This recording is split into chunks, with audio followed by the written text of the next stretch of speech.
And Wednesday morning, is it Wednesday or Thursday? It's Wednesday. I'm praying for the week to get to an end so that I can do other things. I'm getting a bit too tired. Grace. Right. How are you? I'm fine. Yeah, I know. Okay. I know you're fine. Yeah, I'm fine, Johnny. The song about Tramadol, you know, is a very important song. But I'm not happy. I'm not happy because yesterday I heard a very shocking news. My senior colleague, brother, and friend, Bertrand Kin, we call him texting. Okay. He's gone to the other side. In 2014, when I had a call from Niashley to join the Pundits team on the SWA AM Plus, the morning show on Plus FM, then I was a bit skeptical. But I heard him and I heard Mike Yamwa. And I thought, well, these are very sharp brains. So if they are there, well, why not then? Let me join them. That was my first radio punditry.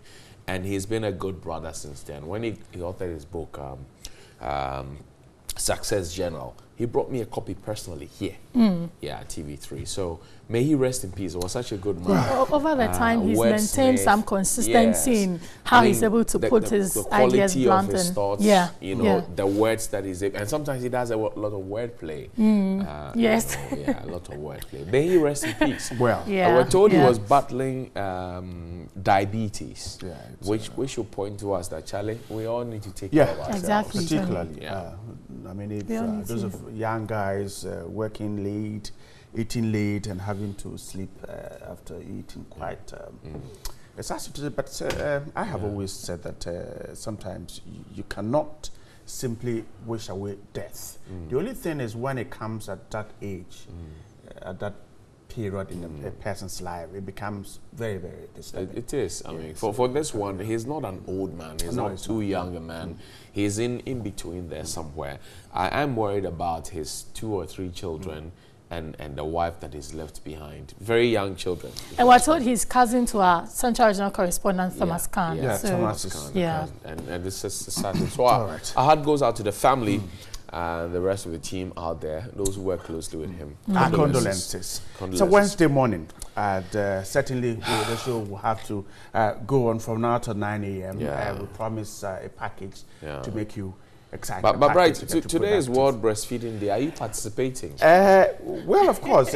My role is to advise the likes of Grace and Co. to continue. Johnny has been on my neck since yesterday. I'm asking, are you participating? Yes, you know, these days it's a bit. It becomes a fashion. Young ladies, particularly, would want to do what they call the SME, and instead of the original thing. No. So my role is to continue urging them to stick to the natural. Grace, would you breastfeed your child in public?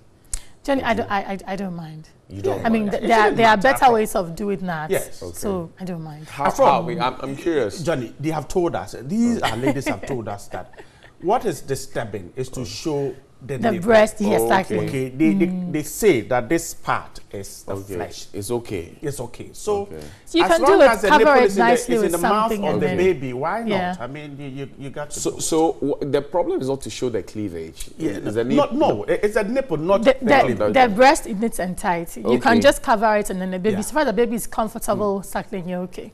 I see. Interesting. But you'll be participating in World Breastfeeding Day. She has to. Advocating. She's a woman. Exactly, Johnny. To know. Yeah, I like the whole fact that, you know, we need to let people know. And I heard the Director General of the Ghana Health Service saying that, look, breastfeed children for 2 years at least, because having worked with the Ghana Health Service, the USA, breastfeeding children, exclusive breastfeeding for 6 months, complementary breastfeeding up to 2 years. It's very good. The idea. It's very, very good. But our ladies are using 2 months, 3 months. You know, some factors sometimes prevent you from doing the 2 years exclusive. Johnny, you're working. There are other things you need to do. So, but just make sure that the child can get as much as the mothers are not advocating. Like I say that, look, back in the day, I remember Carl Bank, and I'm mentioning Carl Bank because Carl Bank had some replica of a nursery school around the banking, their office on the, I think on the ridge, you know. So if you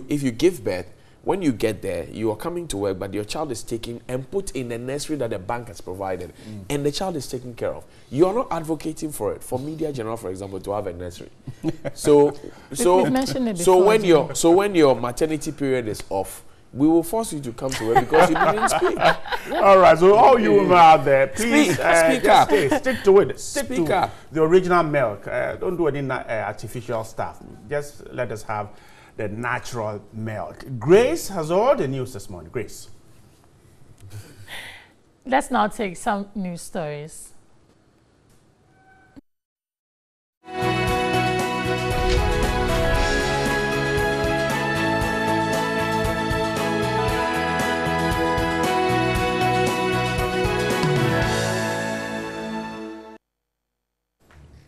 Good morning. This is News on New Day on TV3. My name is Grace Hamwa. Sorry, let's take a look at the headlines. The Special Prosecutor Martin Amidu has reported the Member of Parliament for Bawku Central to the Economic and Organised Crime Office for attempting to obstruct investigations against him. Public Utilities Workers Union (PUU) and the Industrial and Commercial Workers Union (ICU) also wants the President to initiate probe and dismiss all those involved in renegotiating their merit due. The Ghana Health Service has called for concerted efforts by corporate organizations to make workplaces baby-friendly to promote exclusive breastfeeding.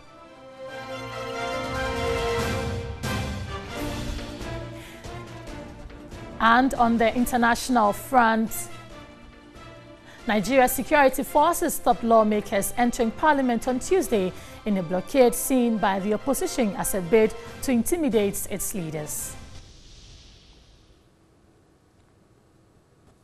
Let's take our first story now. The Special Prosecutor Martin Amidu has reported the Member of Parliament for Bawku Central to the Economic and Organised Crime Office for attempting to obstruct investigations against him.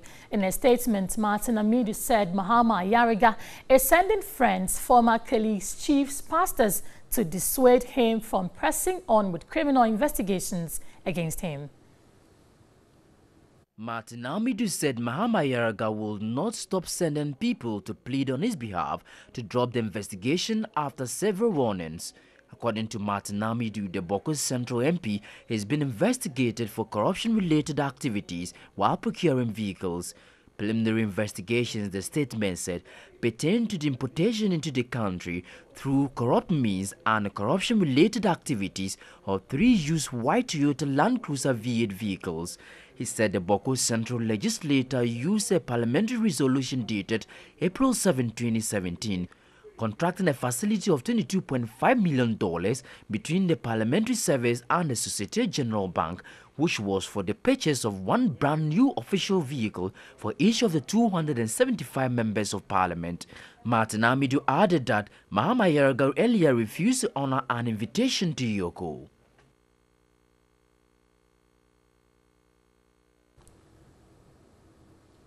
Now, Chief Executive Officer of Men's Gold Ghana Limited, Nana Appiah-Mensah, has described the Bank of Ghana, BOG, as a joke. His remark followed a public notice by the central bank indicating that it was moving against Men's Gold.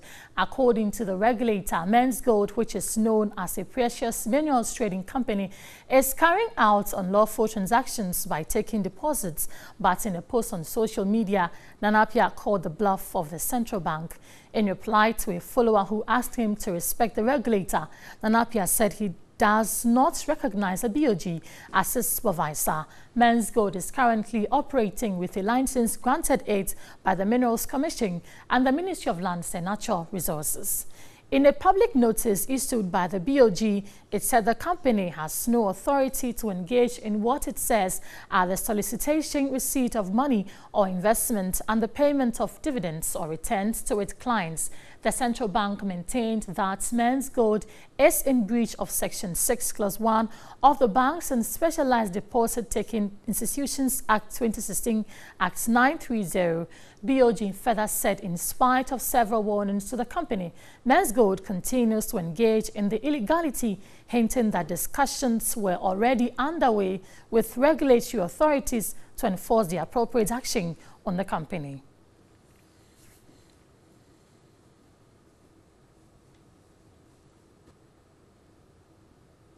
Now, the Public Utilities Workers Union, PUU, and the Industrial and Commercial Workers Union, ICU, also wants the president to initiate probe and dismiss all those involved in the renegotiating of the Ameri deal.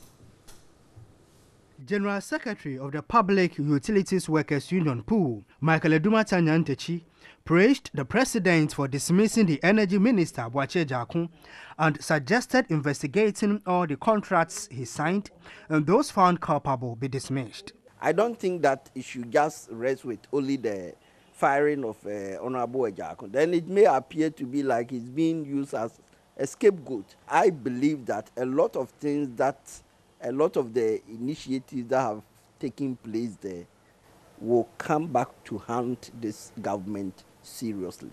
PUU is of the view the reduction of electricity tariffs should also be investigated by government. ECJ have been made to sign a number of take-or-pay power purchase agreements, and whether some of these IPPs produce or not, the company is day by day accumulating liabilities in the form of this capacity charge and all those things.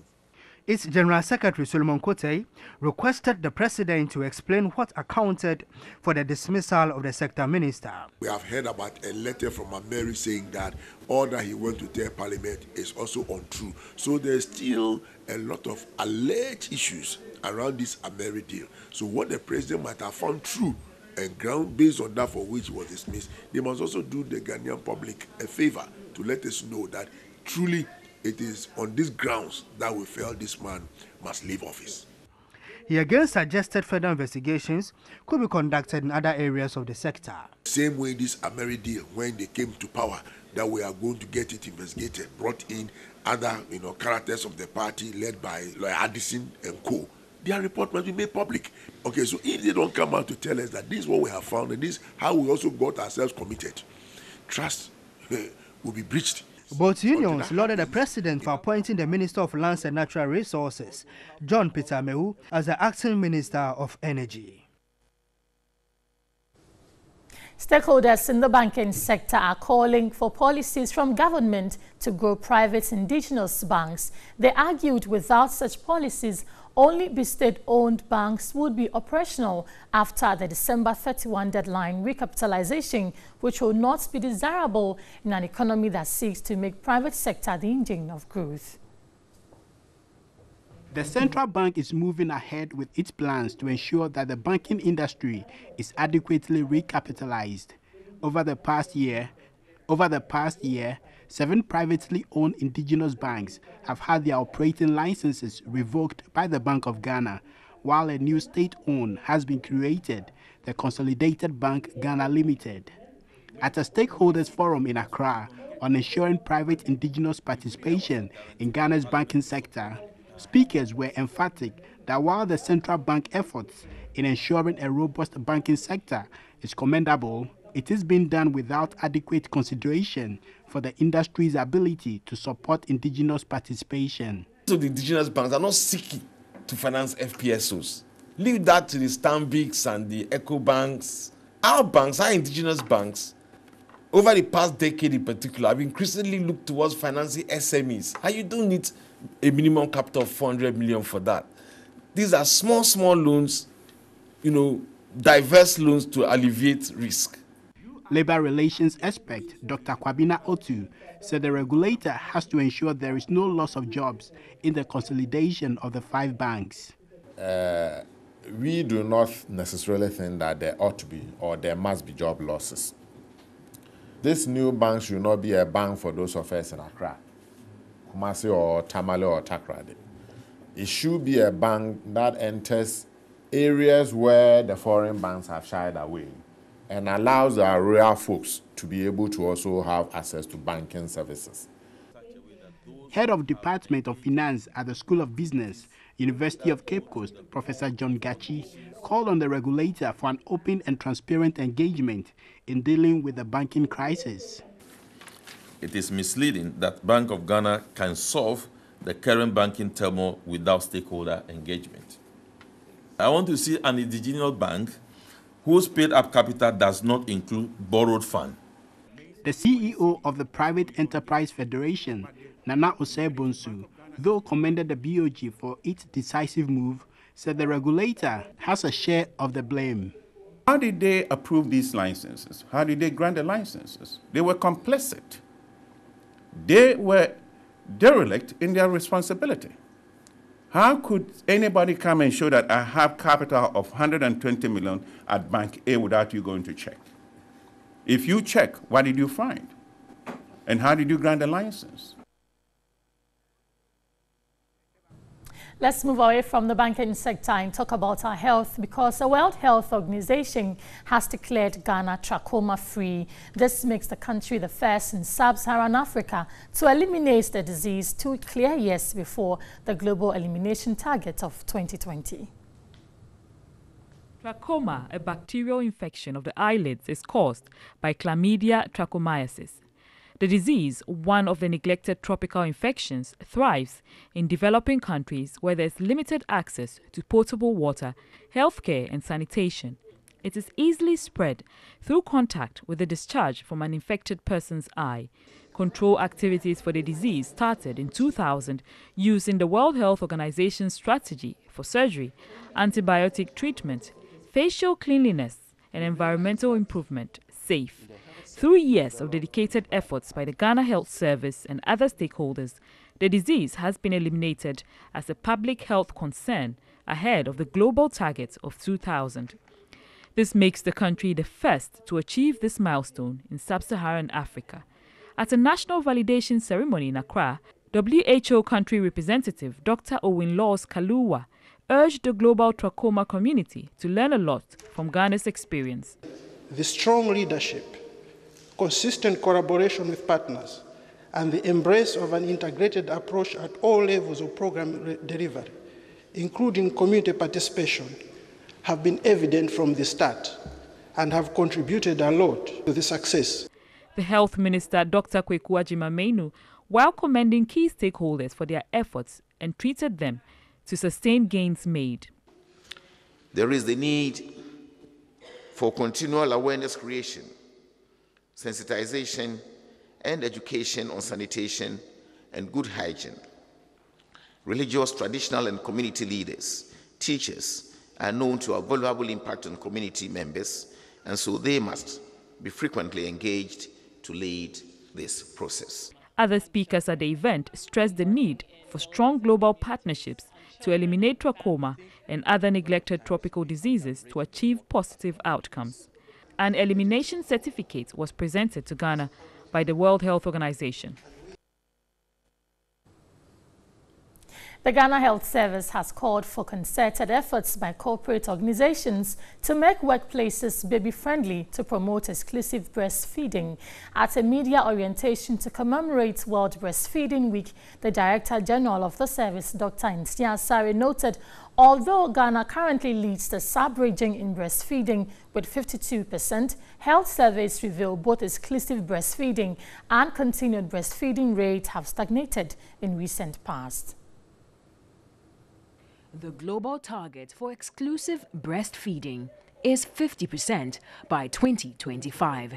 In Ghana, however, the increasing number of women who are engaged in formal work which are not baby-friendly make the target for EBF unattainable. What the other corporate organizations are doing, where they have a place where the women can bring their babies and be in contact with them and breastfeed them from time to time. If you can do it in all corporate organizations and even ministry, department and agency, it will be the best thing to do. According to the WHO, breastfeeding is the best way to provide infants the nutrients they require, recommended from the first hour of birth till the infant is 6 months old. Dr. Nsia Sare maintains the enforcement of the law which restricts the public display and advertisements of baby formula will go a long way to promote the EBF agenda in Ghana. There's a lie which was passed in 2000, which is for breast milk and substitutes. All what we have to do as a ministry, and Ghana has said that we will continuously be monitoring it using our system that we have in place. And we are in contact with them. They are not supposed to be actively promoting their baby foods and all sorts of things. there are some conditions where maybe you need it, but not to go to hospitals and say, oh, I've donated. I go here, I've donated. If once they start doing that, it means we're having a problem. He also urged fathers to support their partners in effective breastfeeding. The theme for this year is Breastfeeding, Foundation of Life. Education Minister Dr. Matthew Opoku-Prempeh has allayed fears of confusion when the double-track system begins in September this year. At his turn of the Meet the Press series in Accra, the sector minister disclosed the computer school selection and placement system would indicate every qualified student's track. The focus of the Education Minister's presentation was on the double-track system expected to begin in September. Dr. Matthew Opoku-Prempeh said 400 schools across the country have been earmarked for the double-track system. Government has operated for 60 years, not in feeding grants. Are we saying there were no rich people from the north? No. Data acquisition in this country is very difficult. And if you are not careful, in your bid to chase the rich to pay, you'll be excluding the poor. So bring everybody in first, create the access for everybody, and start removing the other things that you can deal with. He said concerns about truancy among students is a societal problem and charged parents to be responsible in the education of their wards.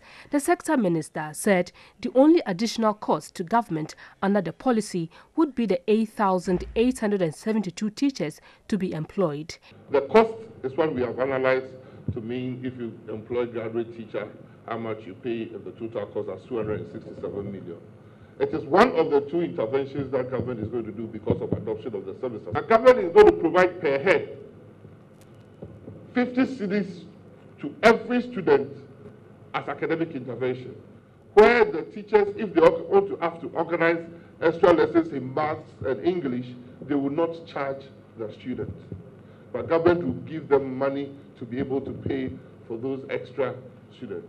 He maintained contact hours under the semester system would be increased from 1,080 hours to 1,134 hours and allayed fears of confusion under the system. When this year CSSPS announces and comes up with the results of placement, when a kid goes to print out the placement form, it will indicate the time the kid reports to school. It will indicate whether the child is on track green or track gold. There's no confusion in that. That there's not going to be scramble at the school door of 1,500 students. No. So you would know from day one when you are reporting to school and when you are going to break. The semester system is not a shift system.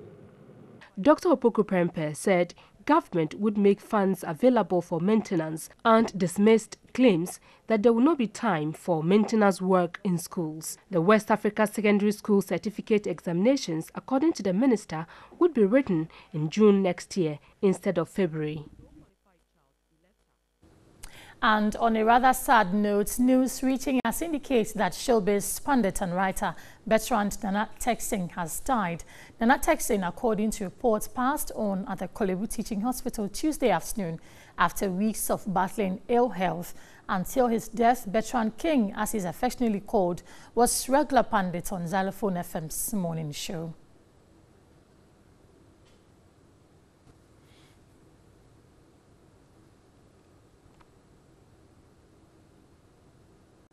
Let's go on the international front, where Nigeria's security forces stopped lawmakers entering parliament on Tuesday in a blockade seen by the opposition as a bid to intimidate its leaders. But the presidency condemned the move, and the acting president fired the head of the security agency. It is the first such incident since Nigeria became a democracy in 1999 and coincides with increased tension between the National Assembly and the executive ahead of an election in February 2019 when President Muhammadu Buhari will seek a second term. That's all for now. Let's take a break. New Day continues shortly.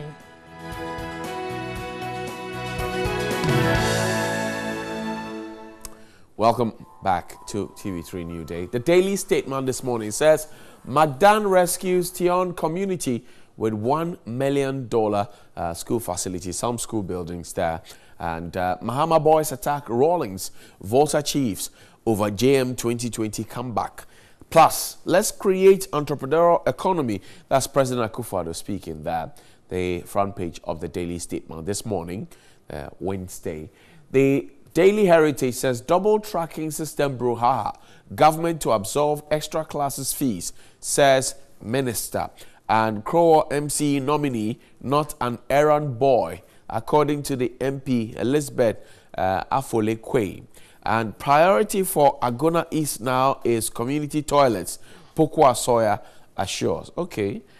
Reports landlords who take more than 12 months rent to police, according to the minister. And, okay, you are promising and reporting. Okay, I hear you. The Independent says double track system. Government didn't have 1 billion cedis to build new classroom blocks. Napo is telling us that, actually, is the Minister for Education. And divergent views from senior members shows party's democratic maturity. Mahama there, a statement signed by Joyce Bawa Muktari, the special aide to the president. BNFT says sacking Boakye Jaku not enough. CSOs say so. And banks takeover should not lead to job losses. Well, we get to hear that every time. People lose their jobs anyway, sometimes down the line. The Daily Graphic. Special prosecutor exposes Mahama Ayariga over vehicle investigations. And SHS is to adopt semester system, according to Minister for Education. Magdan Bale School and the trees at Tiong, and 1,350 SMEs benefit from Presidential Business Support Program. The front page of the Daily Graphic. The Daily Guide says cabinet shakeup looms after Boakye Jaku's dismissal. Yesterday we waited for it and it didn't come. So we're hoping for a good morning, Mr. President. Double track is the way forward. Napo says so. Men's Gold dares Bank of Ghana. And don't probe me. Ayariga begs Amidu over tax evasion. Comes with an interesting group of photo. The Finder newspaper, 1,350 get 50 million Ghana cedis. Beneficiaries receive between 10,000 and 100,000 to start their businesses. Minister for Business Development, Mohammed Awawe, the president then. And Men's Gold calls the bluff of BOG, and state burial for JH Mensah slated for August 17. Hands of Sakumono Ramsar site, Forestry Commission to chiefs, and 400 SHSs to run double track system. So not all of them will be running the double track system. So that's the very last one on our screen. Let's now take a detailed look at it. I am interested in the conversation about the double track system. Senior Bright, for as long as the ministry continues to explain, the questions keep coming up. You know that questions about infrastructure, for example, was a big issue back then. If I heard Dr. Duchum right explaining, he explains that at any time there will be people on vacation for 4 months, if you will. And I'm thinking how that's going to pan out. But just yesterday or so, I heard the Ghana Association of Science Teachers entreating and telling the government that, look, if they are going to be home for 4 hours and 4 months, then let's have a system where we can have all of them go on attachment, industrial attachment, so that people will not be experimenting with things. I mean, the devil will find work for the idle hands. I don't know. What kind of attachment is that? Well, so these are people, some are 14, some are 15, some are 16. Community service, maybe. So what kind of attachment? Maybe the teachers have been in school. A 14-year-old, let's say 15-year-old on industrial attachment. Yeah, I don't know how, it will be how feasible it is. But like you said, a lot more questions for me were not answered by the education minister yesterday. He tried to explain, because the worry was that this is one key question, was whether all the schools in Ghana, the senior high schools were going to implement the system. Now, he's told us of only 400, and that it's a pilot thing. The one key question is the issue of extra classes. You saw one of the newspapers says that government will absorb the fees for extra classes. Now, let's assume that I have a ward attending, let's say, Prempeh College in Kumasi, who comes from Tamale. Now, where will the extra classes be? Is it Kumasi or Tamale? Okay, so these are questions people are asking, because for me, now the key thing is that period when the kids are at home, how to handle them. So that they go back to school. I think that if I heard Dr. Duchum explain the extra classes, he was talking about more contact hours during school. So he explains that at this point, I think the school system runs till a little after 1 p.m., 1:50, maybe 2 p.m. So some of the schools will continue to 3 p.m., which is the extra class. No, I am talking about when they are home. Well, I mean, government says it is going to organize extra classes during vacation to allow the kids to get active, not to get into some other social activities that are not good. The question then is, if I travel from Accra here, I am from Ho, and I school in Accra, where will the classes be? Those are the questions. Yeah, I mean, it's a question. I mean, if you so back in the day, you used to have people who came from, say, Adisadel College, attend extra classes at Hotcast or on their own. Yes, on their own.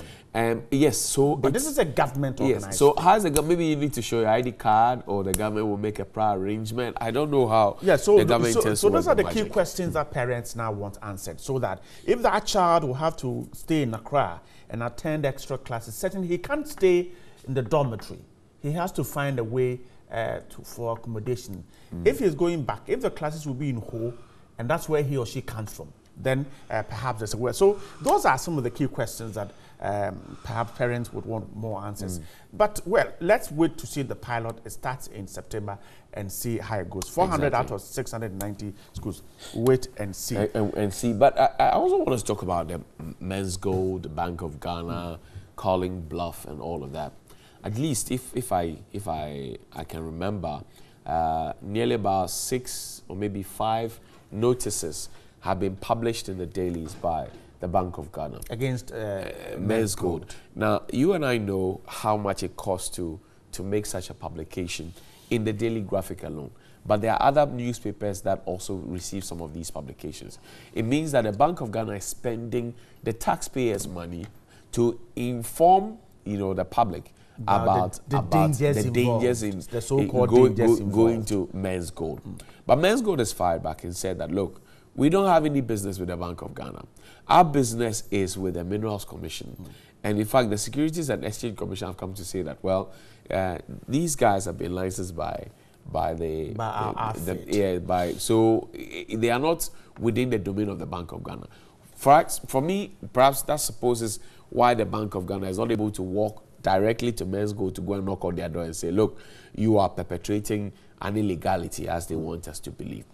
Now, my concern is the amount of money that we keep spending to produce these newspaper publications that have yielded nothing, absolutely nothing. Because if you check the Men's Gold inflows, it's rather growing than depreciating. It means that the public is not listening. I don't know if the Bank of Ghana is looking for, an excuse later if legalities come to play to say that, well, we warned the public, so it exonerates itself. No, it doesn't. I don't know what the Bank of Ghana wants to achieve with it.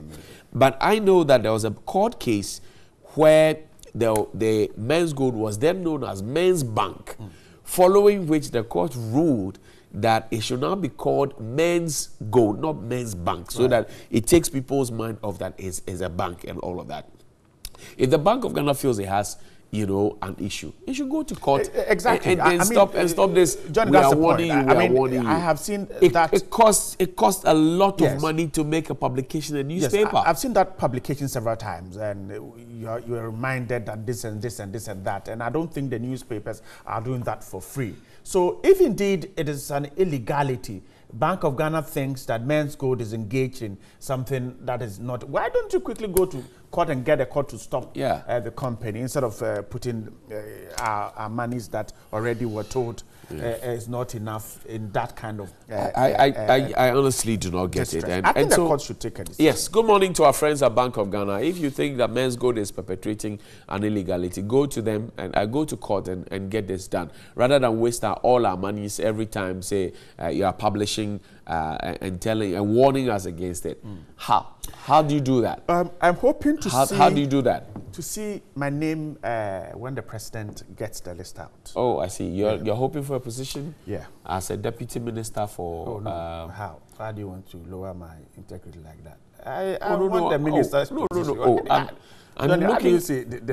Deputy minister. Because the last time you said you wanted a deputy minister. No. I don't know if you have changed your mind. You have upgraded. Okay. So, Mr. President, good morning. But I know a few. I will determine where you want to go. Where I want to go. So have you noticed that all the president's ministers who wear spectacles, they are very strategic positions? Yeah. Like Bachijak was at the energy ministry. I'll not mind taking over the energy ministry. Okay. Because the Ameri deal I can easily fix. You have the capacity. Oh, come on, Johnny. I can fix the Ameri deal. Are you sure? It's not a big deal. But if we're trying to reduce the number from 110, and you're trying to get in, then you may not get in. It doesn't matter. It depends on what I'm going to do.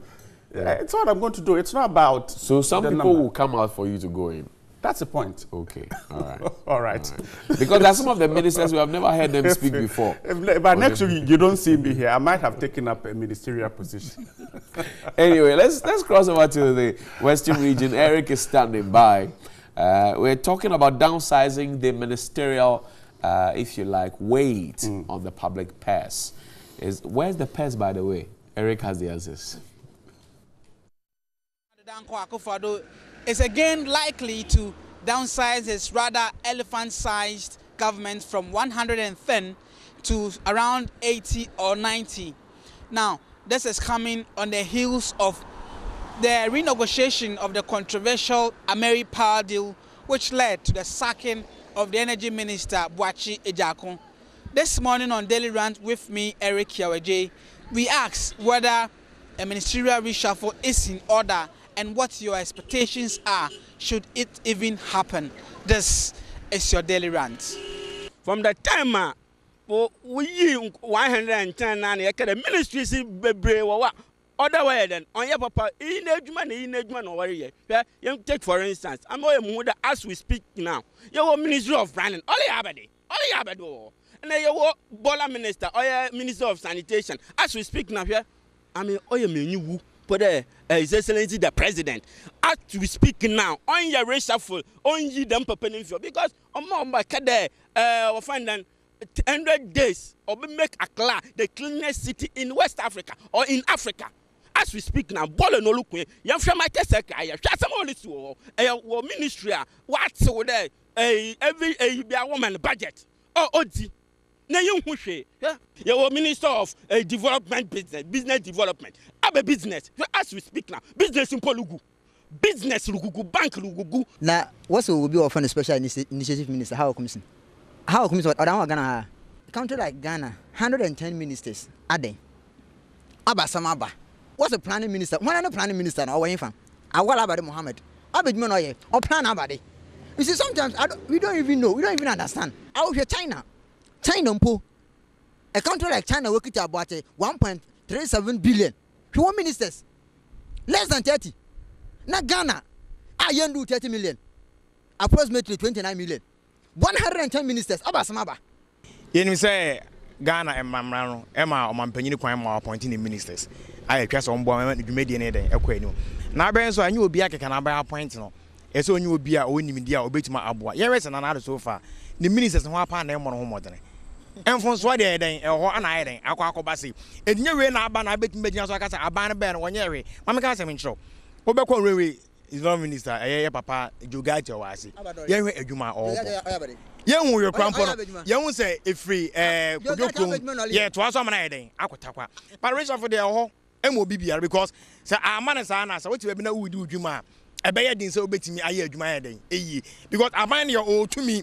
So I'll point to o to me say any obetu my den e you afro no na de ye kan say na enfo so de e woni para say anything Ghana o say na dan go no say e dan see because the president ya what tie Ghana for asem say obi aye bonu what the nation was say me so sa kata say project kan ko so ya papa na gina baby no so anything this point ya say mama ka asem so mama ka asem sananado pede Ghana fo hena komato yen yemu nanka sananado on resign on resign oh a whole president on man penimu as you were misled by who one mislead you see mama ka no kwasam chwe no kwale hu oyekol o man penin na dan kwako for nanka sa so nko ye country bia na den ko ye baby a I would be the 2 years she is like on man nanka so no bribe you togwe for one say go one resign when resign them for the year king say anima mama can show senior minister office anima asam no da wa clear what do you and now so Ghana yen state here wo mi here da mo dom na na yen be say yen wo da mo kofo ebiani a we yen du yen a won ye fun no wo dweno ho yen hwe ministries like our friend that roads and highways yen hwe ministries like railway them 4 ministries transportation oya na da no what's it car train ko fita akotakwa mo kura ya ko da mi petikiti ma to menya bi man fan ko sana open haya hwe ye best to tasre na nado His Excellency there ya tin one famam there obey Rachel Flynn ministry si bi wo ma onye mfim maya baka chinan there dam aviation road and transport ni nyina onfom bom onya no one man ya about to task because I don't know onhia because as we speak now ministry of highway oye dan maya bo trying there young roads or the western region and ni nyina say potopoto nti on reducing na Ghana person na okada obu protect no President Nankasa on performing. Nti then will be a president who are appointing no to perform. Mama kana kwasa msho. Sana na don kwakofo ado pede o ya do Ghana fu hena komatu yen yemanwa. Onya about Russia friend why today? Eli mama kasa msho. Oh mama jaja asem.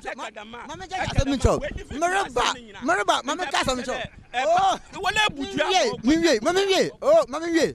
Hwe onya about today. Obey you bia kwasha home. Hwe anya about oh amanwio. Messy anya Russia friend mpo. It's about on sack binim onye binim film. Ye ni kana on the 23rd of March 2015. Papa we agent no me here na ban ka che o man penin gentleman Muhammad dey. Instead of the other on my dokon oya akese e Ghana fu hene you know fiefie no. Instead no Muhammad na ban wa kakraka abadintia na ekita 87 ministers. Na dan kwakofo for this entire pipe boom. 87 ministers Ghana yent bi there. Now we about appoint 110 into me yesterday onja Russia friend some no. Na mum on sack bebre at least oyi be 40 and 30 mpo about ehwe wanum dam na. Oh how a commission was the minister for the special initiative. Them me day man kasa mu hodimo oya odwe no. Minister for planning. Awa Mohammed. Oya abade. What's abade? Zongo abade. Sadiq Abubakar develop abade we zongo. Odo them ni odwe no. Ahina ya jo gate yale odwe no. Odwe jo gate odwe no. Renwe abadwe no ayo. Me brother bet na hade okay den as dey nyo. Wa cha se okodokrum bisa hu dey. A power de wi afaka fa hela kokodokrum wa hiao. Na kokohwe dey. Baby o man penin John Dramani Mahama. What yet rainways in what the pimino. So when we enemy, what they just an inch, what they are telling pa on the what I catch them there. You got it, woman tenino. Ministers na ejichemo no. Abo enyo. Na target the car say me aviation ministry for instance. E don't just a minister omo emu adwuma. Me no ka easy ano. Central region ye ba benya omo airport ho. Western region so phase 2 no e be koso. E just aban no ewo ani so ade ho de bo. Am ka sem kiro. Ontumi enka na winya Mighty Boku Prempe. Education minister.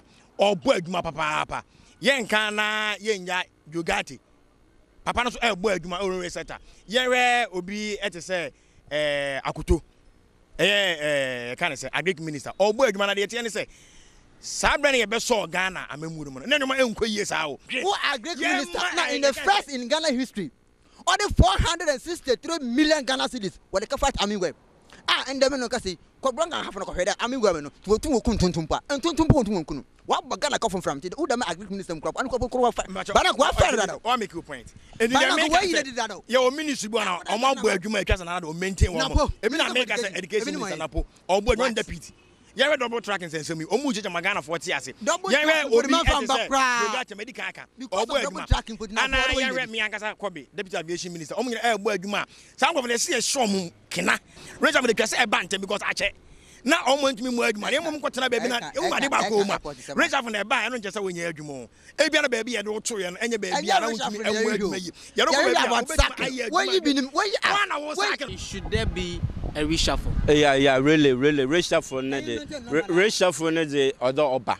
Na munia oya na so or compare and this abano no ya bani bia yuntumi enfan toto incompetent ni yuntumi enfan toto. I'm pometa am from supremo. One incompetent no is supremo okay education sector. Abadi na ranka sa oye ya e binu mo so. Although the MPP aban will make so much promises on education sector, but na or canon abazin or ye about to trust His Excellency the President. A domino what Dawson. Now a domino what Dawson no or started there also system. The year can I say any addition ministers no. As I say, we minister, we should obiase. Yet and beyond we but in terms of we minister, who measures our chief directors, board of directors, no, no, back boom. Nebi Biana, and one door for a command on quite over robots. That means November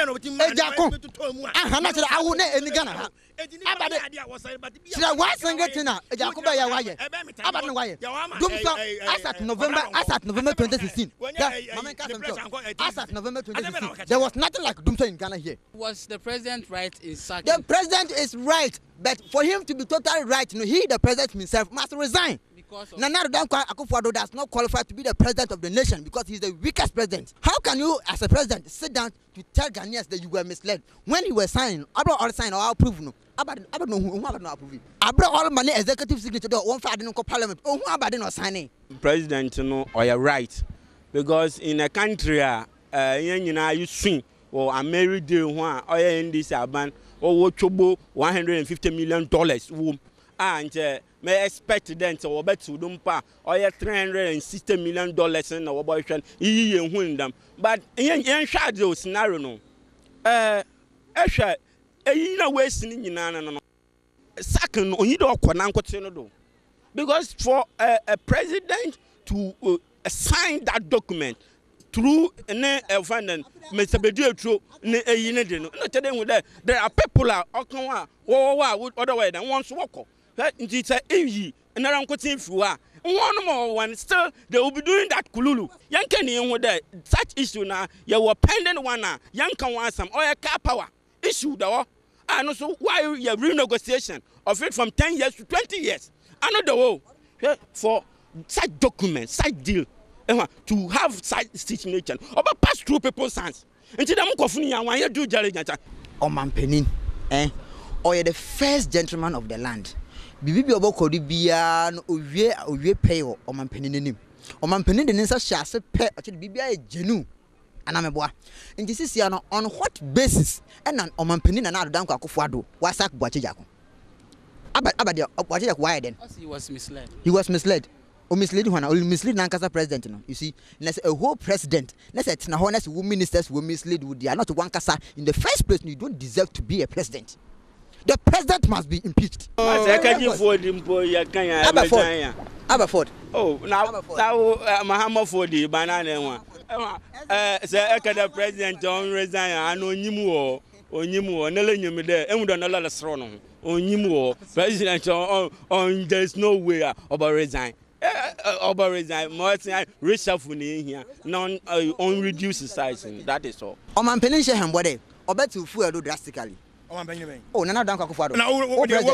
And now we're flat. Never felt fuel. Ever felt fuel. 14.5. 14 series, 50%. And the fuel yet on the 25, 26 Ghana. And now we're free. So, one to fuel Ramana. I dear son. Until only these ministers, only this drastically. From my hand. Not at least no on saving Ghana is cry. No more Ghana. If yes, on resign, or better than what? On resign, or better than what? Because on resign, what about that? One thing is clear that a ministerial reshuffle must happen. They are also calling for the president to downsize his government. You can go onto our various social media platforms and post your comments there. This has been your daily rant with me, Eric Yoje from Takrady. Thank you so much for spending your morning with me.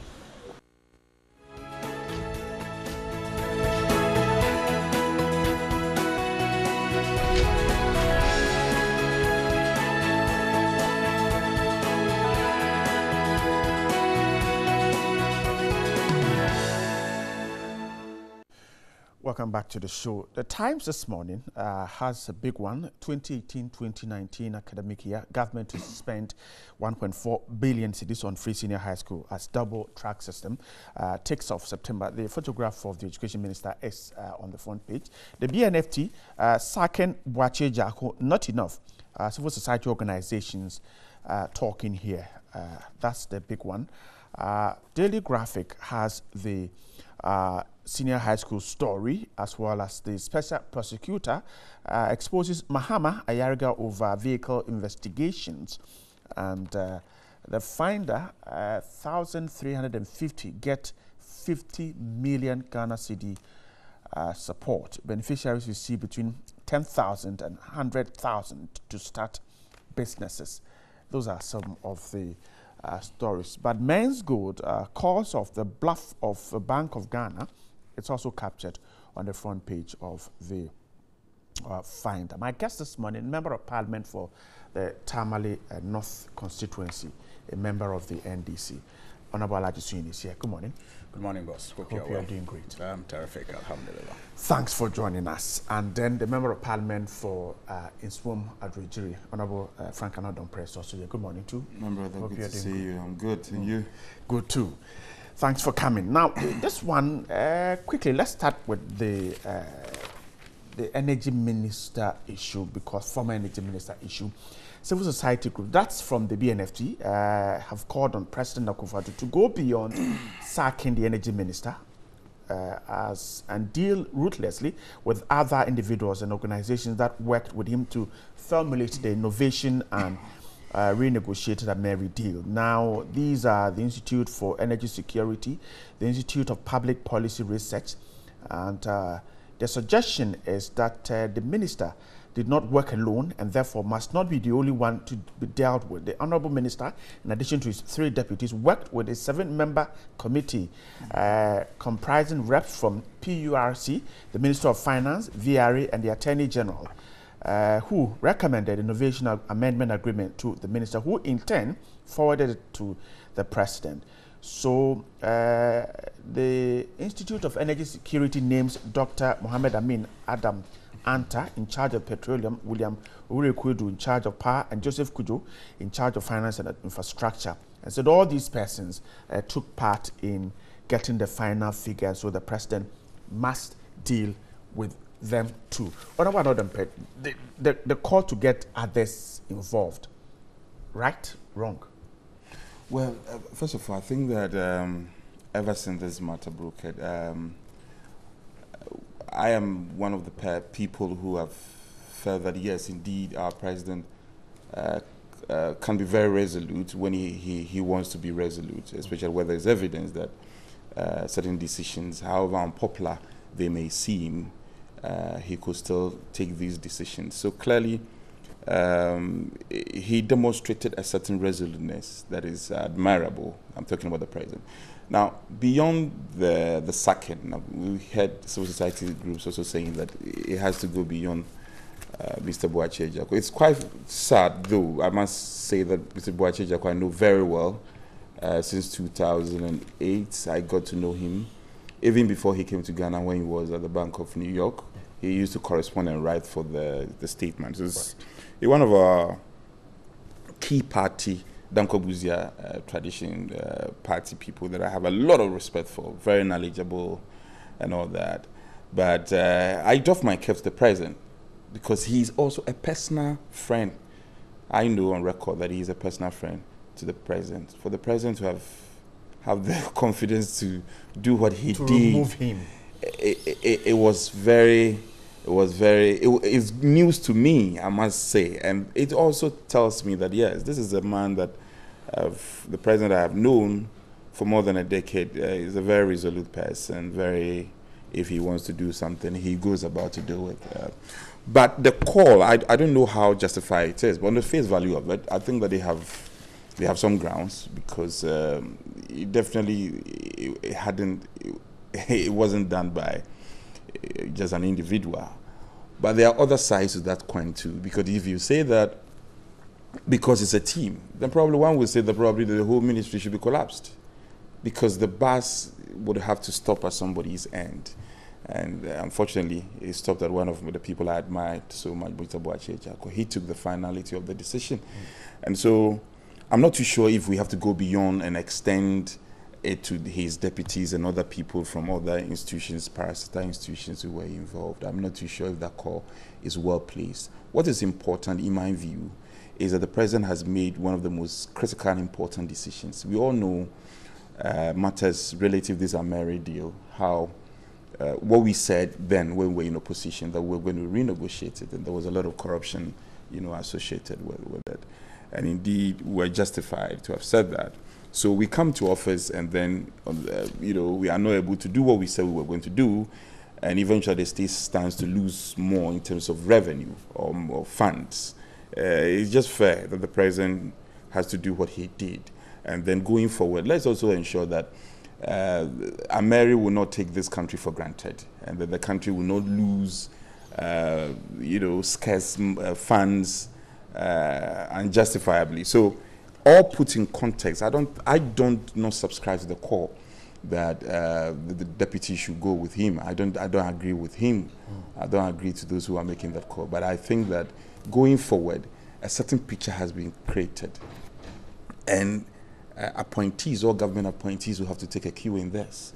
And then we also realize that we have a certain common assignment to service to humanity and service to the mother Ghana. Anything that will be contrary to this call to serve Ghana and to save this country, the meager resources that we have, one has to be very careful, because now the axe can fall anywhere, and that picture has been created clearly by the president. And I doff my cap to the president, having had the boldness and the confidence to do what he has done. The Institute of Energy Security is suggesting that it would be very surprised if any of the three ministers become the substantive minister, or perhaps they are pushed somewhere else. Would you be surprised? Well, what I know is that the president is somebody who listens. I've known him for some years back, and then he will not do anything that would undermine the authority and the freedom that people should exercise in pursuit of the business of that ministry. So the president will do what he has to do and what will be right. He himself is a very experienced politician, and not surprising, when Mr. Boakye Ejiakor was shown the exit, he didn't ask any of his deputies. Ordinarily, he would have asked any of his deputies to act instead, but he rather asked Mr. Peter Mbe, who is of a significantly different ministry, to come and act. So I think it's early days yet. Let's not jump the gun.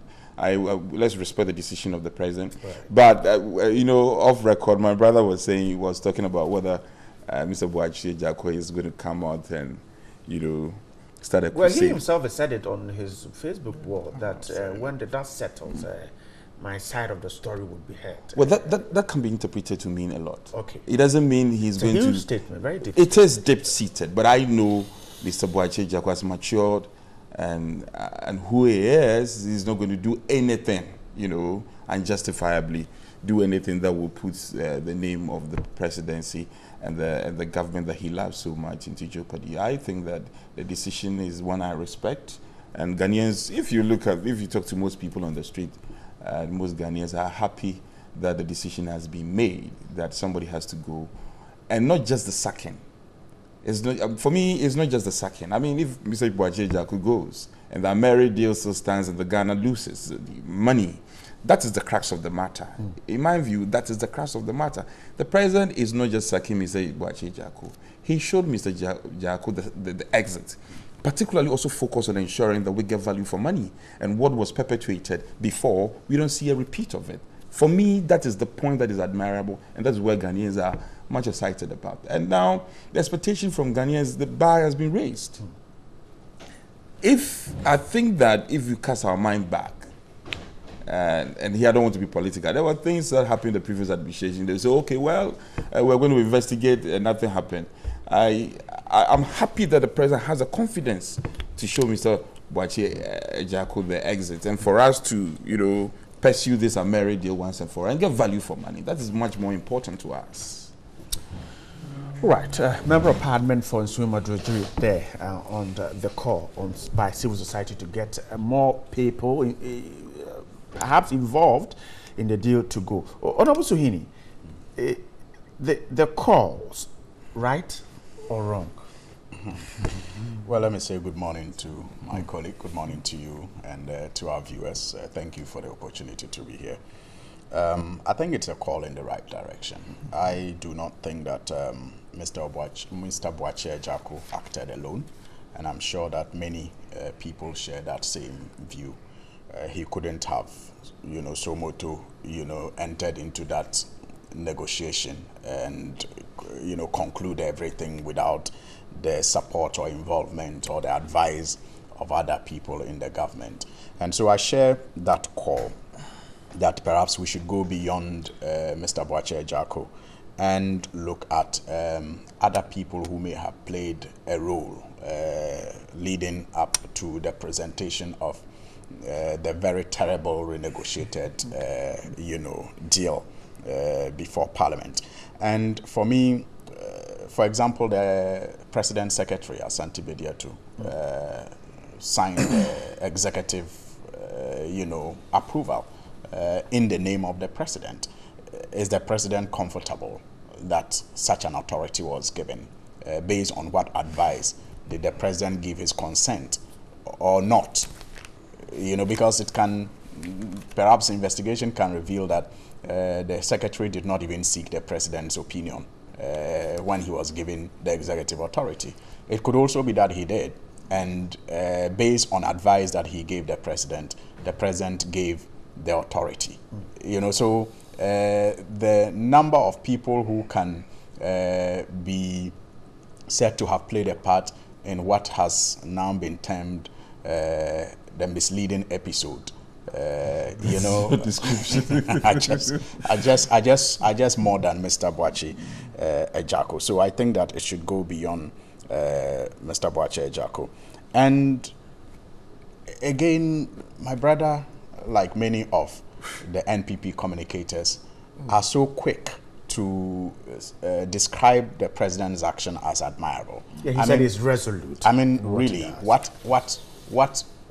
is significant about what has happened, given the promise of the NPP and Nana Akufo-Addo when he was campaigning, the kind of governance he promised to give?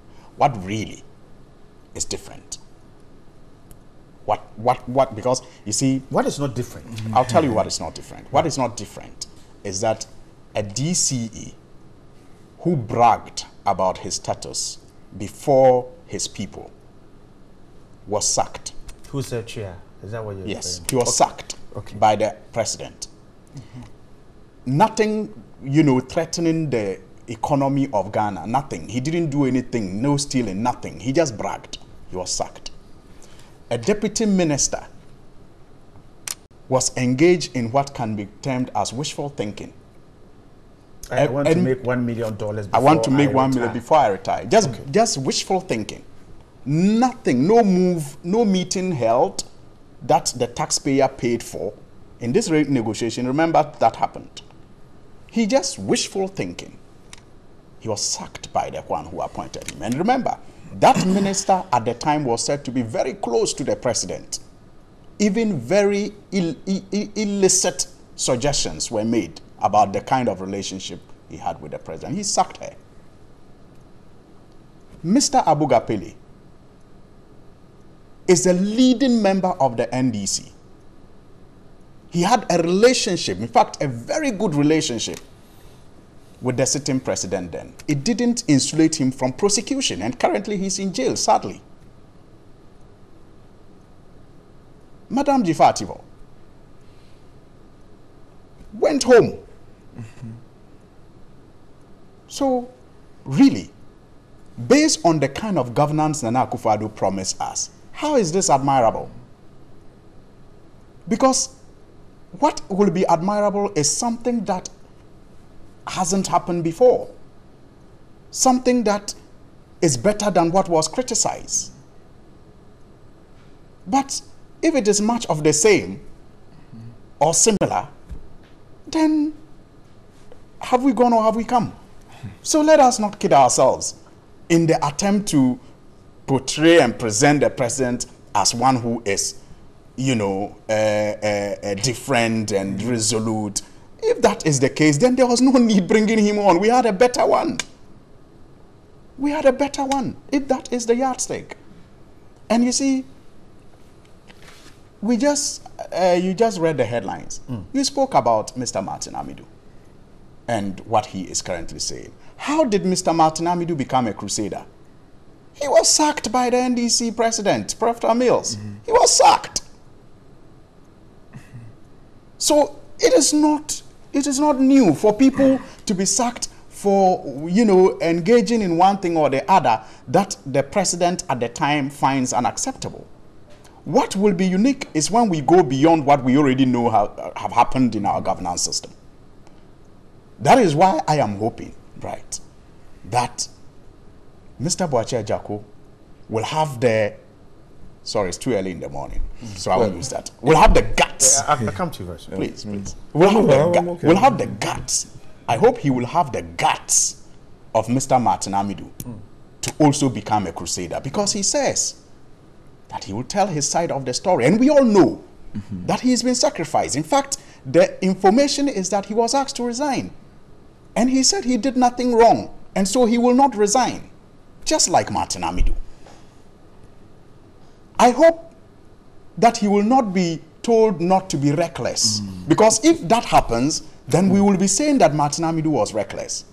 But if we celebrated what Martin Amidu did, let's encourage Boakye Agyarko to also speak his truth and tell us all those who are involved. It is my hope and my prayer. But you see, I am not too confident that it will happen, because I believe it is only a party like the NDC that nurtures the kind of Martin Amidus. A party like the MPP will always put the party interest first over the interests of Ghana. So I'm not too confident, but I am hoping that he will have the guts that Martin Amidu had to also tell us the full story about this American. Let me go on and also become a crusader. Am I done already? I told that. No, I'll come back to you. I want him to react to, because it's a discussion. No, but you were on and on and on until I just. But it's all right. I'll come back. You see, I didn't put in context, and I may have to put things in context for him to appreciate. I'm saying that the president appoints Mr. Martin Amidu, somebody who is against our tradition, okay, nominates him as a special prosecutor. And they're on record to have opposed that. I am. Oppose him. Yeah. And if you say you won't admire a president who proposes somebody who is against his tradition to occupy such a sensitive position as the special prosecutor, it only tells me the president, how resolute the president is in pursuit of corrupt cases. That is clear. And that one, you can't take it away from the president. I mean, and you see, he wisely, selectively picked a few cases that happened year 10. He's talking about dismissals by presidents. Let's broaden the scope. And I'm happy they are saying that we should go beyond Boakye Agyarko. You should have asked him. During their 10, did they do that? They never did that. And you don't broaden the scope just merely because, I mean, if dismissed people. Abuga Pele didn't do it alone. You promised to do what Abuga Pele didn't do it alone. Did you promise so at that time, that you do what in context, probably would have gone beyond Abuga Pele as well. You see, this call about going beyond Boakye Agyarko, in my view, is ill-placed. Is this question... It's ill-placed because... Is this question legitimate? Right. It's ill-placed because, you see, there's something we say that authority. He is the head of the ministry. He takes decision on behalf of the presidents. He takes decision on behalf of the ministry. If you take such an insignificant decision, the bars will only stop at your door. And for me, in context, what the president did, I perfectly agree with him. Unless, of course, they present a significant evidence, corroborating evidence, then we'll say that, well, we may have to broaden the scope. But you see, The point I really want to make is that the president is charting a path of fighting corruption. And for me, it's significantly different from what President Mahama did. How? Because the World Cup, what happened during the after the World Cup? I mean, what happened after the World Cup? There were key personalities, Ankra and Co, was taken off, who were very close to the president. And this former MP, my good friend, Adenta MP, their position were just, they were just changed. They were moved from where they were to just the presidency.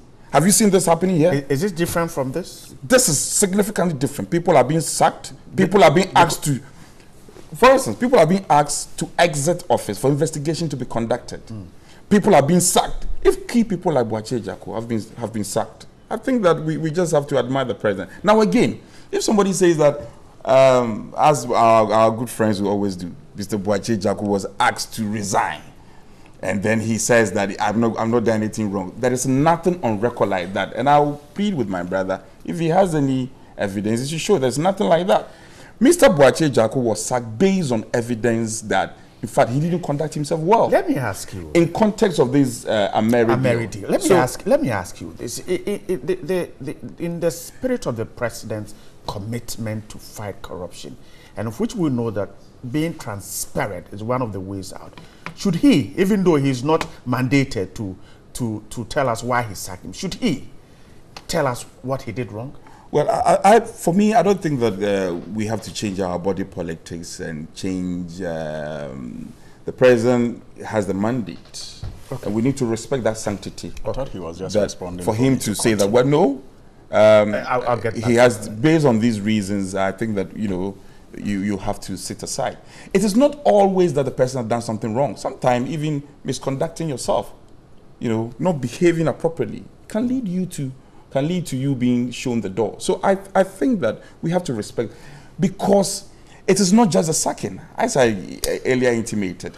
It is also ensuring that we get value for money, especially with this Ameri deal that they had brought home.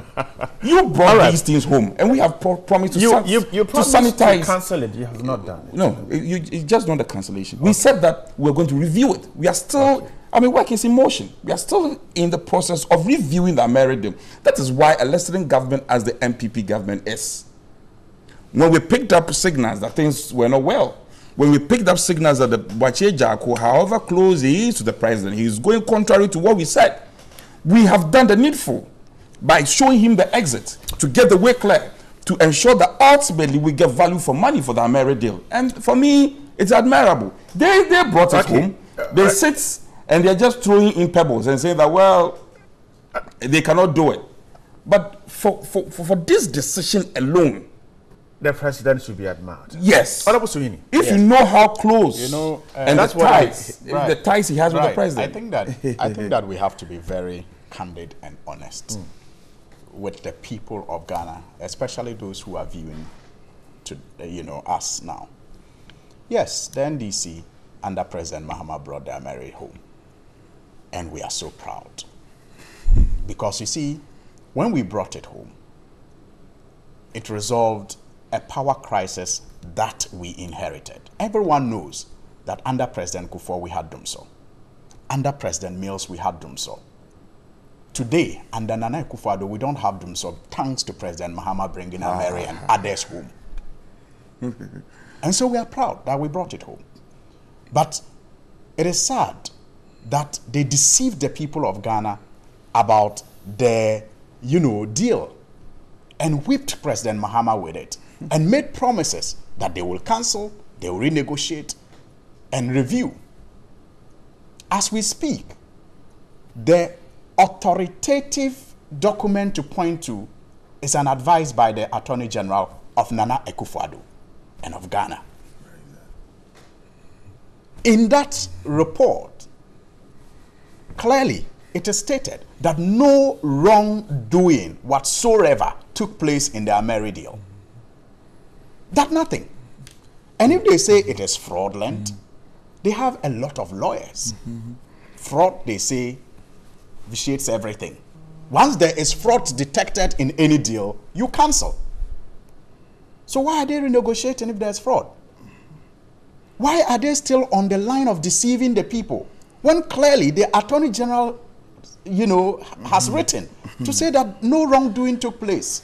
But you see, the difference, right, is that perhaps if the MPP were to start the negotiation, Ghana would have been paying 1 billion and not 510. That is what it tells us today. Because you see, Boakye Agyarko was their best expert in energy, in opposition. He was their best. And this is the best deal he brought, as against the NDC's deal. So it tells you that maybe if President Akufo-Addo was the president, when John Mahama was, and took Boakye Agyarko to go and negotiate, this is the deal we would have had as Ghanaians, as compared to what President Mahama brought. And he would have been sacked. But you see, he talks about me being selective in cases. Does he want us to look at all corrupt cases? If he wants us to, we can. The NLA, the BOST, the other issues that have all been left unattended to, and civil society organizations are still worried about it. And he points to World Cup. Right. The World Cup Commission report is there for anybody who cares to read. I want him to point to anywhere in that report where Elvis Afriankra was cited for wrongdoing, was culpable, and was supposed to be sanctioned. Nowhere in that report did it say that if Elvis Afriankra should be sanctioned. You see, the only thing that made the president at the time to even move him from that ministry was because of public concern. The fact that when the people viewed and thought that maybe there were some judgment lapses, but not enough to break a law. There may have been judgment lapses, but those judgment lapses did not lead to the breaking of any law. So you, according to the experts at the commission, he could not be charged for any wrongdoing. But a president who was sensitive and listened to public opinion thought that it would be an insult to the people to still allow him at the ministry. Now, Bright, just compare that to what happened with the Commonwealth Games. Just compare that to what happened with the Commonwealth Games. Their issue is that the minister was moved from the ministry and made a presidential, presidential staff. I mean, reduced. He was demoted. He was demoted, and that's their issue. Look at the Commonwealth Games. As we speak, nobody knows who engaged in the visa racketeering. The minister was suspended, reinstated.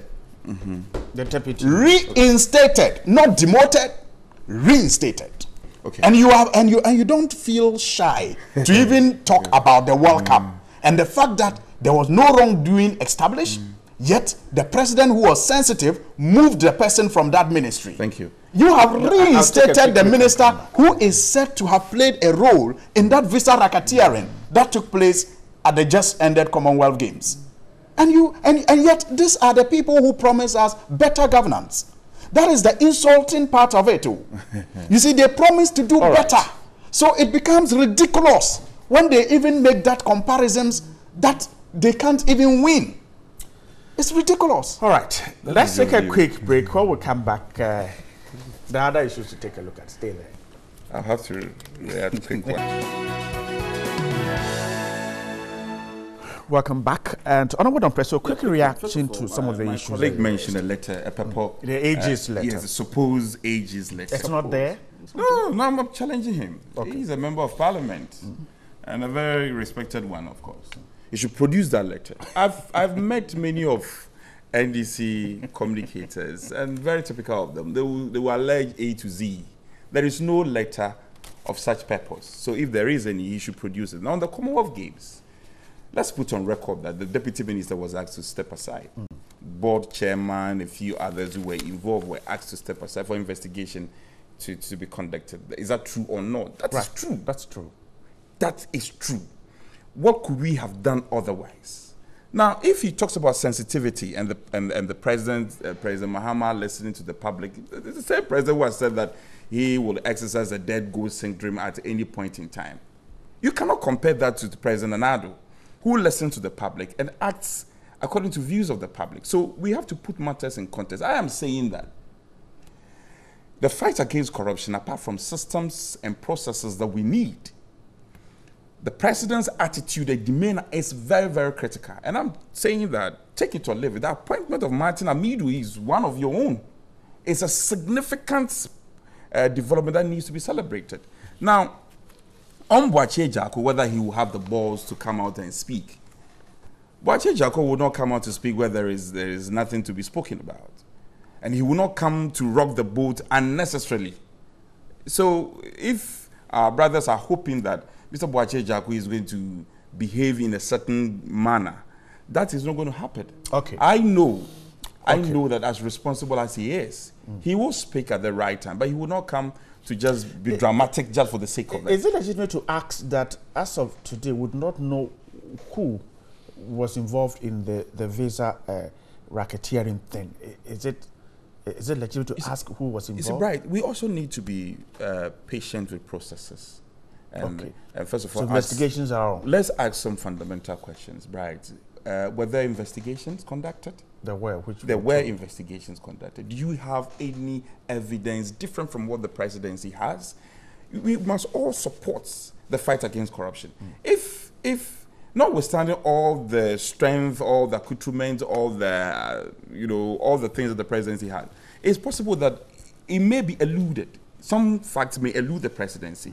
So if, especially the minority, if you have these facts, produce them. Okay. Other than always alleging and holding press conferences, and which will not, lead to, for want of a better word, a very meaningful conclusion. These will have been asked to step aside. Investigations were conducted. And they're back in office now. If you are being, if people allege corruption, it doesn't mean there is corruption. Okay. You see, there are two distinct issues. So the corruption was alleged. Investigations were conducted.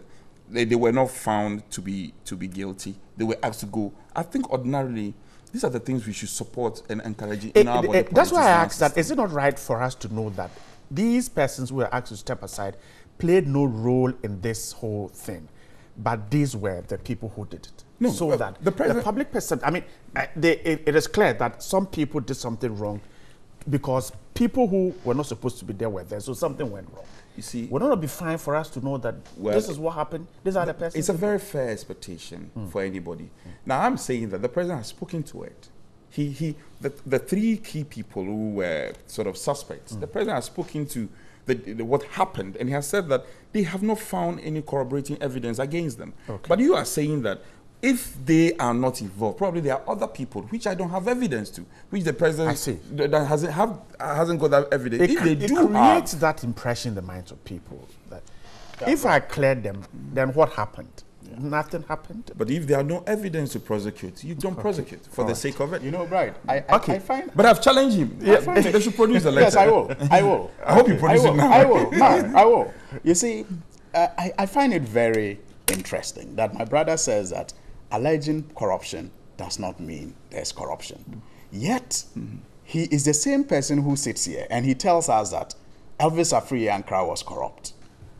Now, the commission's report showed that he wasn't. He may have had some judgment lapses, but it never indicted him. But he holds on. He sits here again and he tells us that Ameri was corrupt. Yet, 18 months in government, all the committees that they have set up, the reviews, have proven that there was no corruption, but he holds on to it. But when it comes to the Commonwealth Games, he wants us to take it that, if people allege corruption, it doesn't really mean there was corruption. Of course, but they have been alleging corruption from opposition till today. They haven't been able to prove it, yet they hold on to it. But we are reviewing simply classical propaganda. Oh, no, but then he challenges me. Right, I have the letter here.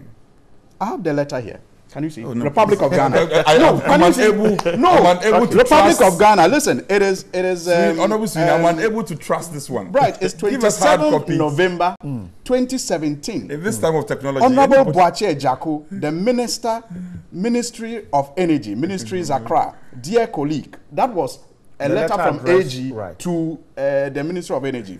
Request for legal advice on government decision to suspend monthly payments to Africa and Middle East Resources Investment Group, LLC, Ameri. The letter is here. I take it with a pinch of salt. Now, the interesting part of the letter, is that, quote, for the government of Ghana to extricate itself from the highly unfavorable BOT agreement without paying damages and or penalties to Ameri, there's a need to demonstrate that the agreement was procured by illegal means, either through fraud or corruption or in breach of the PPA. However, for government of Ghana to make such claims, it is imperative to gather sufficient relevant evidence to establish whether or not the BOT agreement is tainted by fraud or corruption. And she goes on to say that per all the, investigations that have been conducted, they see none. So whether it is favorable agreement or it is not a favorable agreement remains an opinion. It remains an opinion. You can say that, oh, I think it is not favorable. We could have had a better deal. You can say it's not a good deal. Civil society says it's not a good deal. That is an opinion expressed. But to impugn corrupt motives, to say that it was fraudulent, you need to provide the evidence. And there's none. You see, anybody like Boachi Ajaku has done can go into an agreement and bring a bad deal. But but it doesn't mean the person procured the bad deal through corrupt means. Okay. Do you understand? But like Boachi Ajaku has done, let's move on. Maybe let me wrap up on that. Like Boachi Ajaku has done, it is clear that the NDC, even if this deal was bad, brought a better one than they would have brought, given what Boachi Ajaku, with support from other government officials who are now running away, brought for the people of Ghana. I'm grateful. Daily Graphic, page 16, special prosecutor exposes Bahama. Exposes in court Mahama Yarago over vehicle investigation. Now, the special prosecutor has revealed alleged attempts by MP for Boku Central to stop investigations into suspected commission of corruption and corruption-related cases. According to Ms. Amidu, the Boku Central MP is sending pastors and chiefs to maybe disrupt, I'm trying to pick the exact words of the newspaper, investigations into alleged importation of certain vehicles. Honorable Dompret, now, this is from the special prosecutor, and he says this is what is happening. Well, first of all, I think that, let me start from a certain anticipated view from the minority. I hope that they will celebrate Mr. Martin Amidu. This is coming from the Martin Amidu that we all know. It's not coming from the MPP or any personality in the MPP. I heard this and it struck me. And I know Mr. Martin Amidu, who he is, he doesn't just speak, so it was very surprising until, the graphic has picked it up this morning. One of the things that is fighting against us as a nation in our pursuit of corrupt cases is this tendencies and attitude. The usage, unduly using pastors, elders in society to go and plead on your behalf, where you have the committer of such, crimes. I am surprised to hear this. I'm here to hear my colleague, my very good friend, Mr. Ayariga, responding to this. I think interesting times are ahead of us. And I hope that, it will not impede, or Mr. Martin Amidu will not heed to these, if there is any, these calls on his door to listen to traditional leaders or, pastors and what have you. He would have to do his job. And for him to have come out to even let the public know, it tells me that indeed he's not going to pay heed to it. I think my brother or colleague would have to respond to this allegation. It's a very serious one, and concerning a member of parliament, it is not something that we should play with. He would have to come and respond.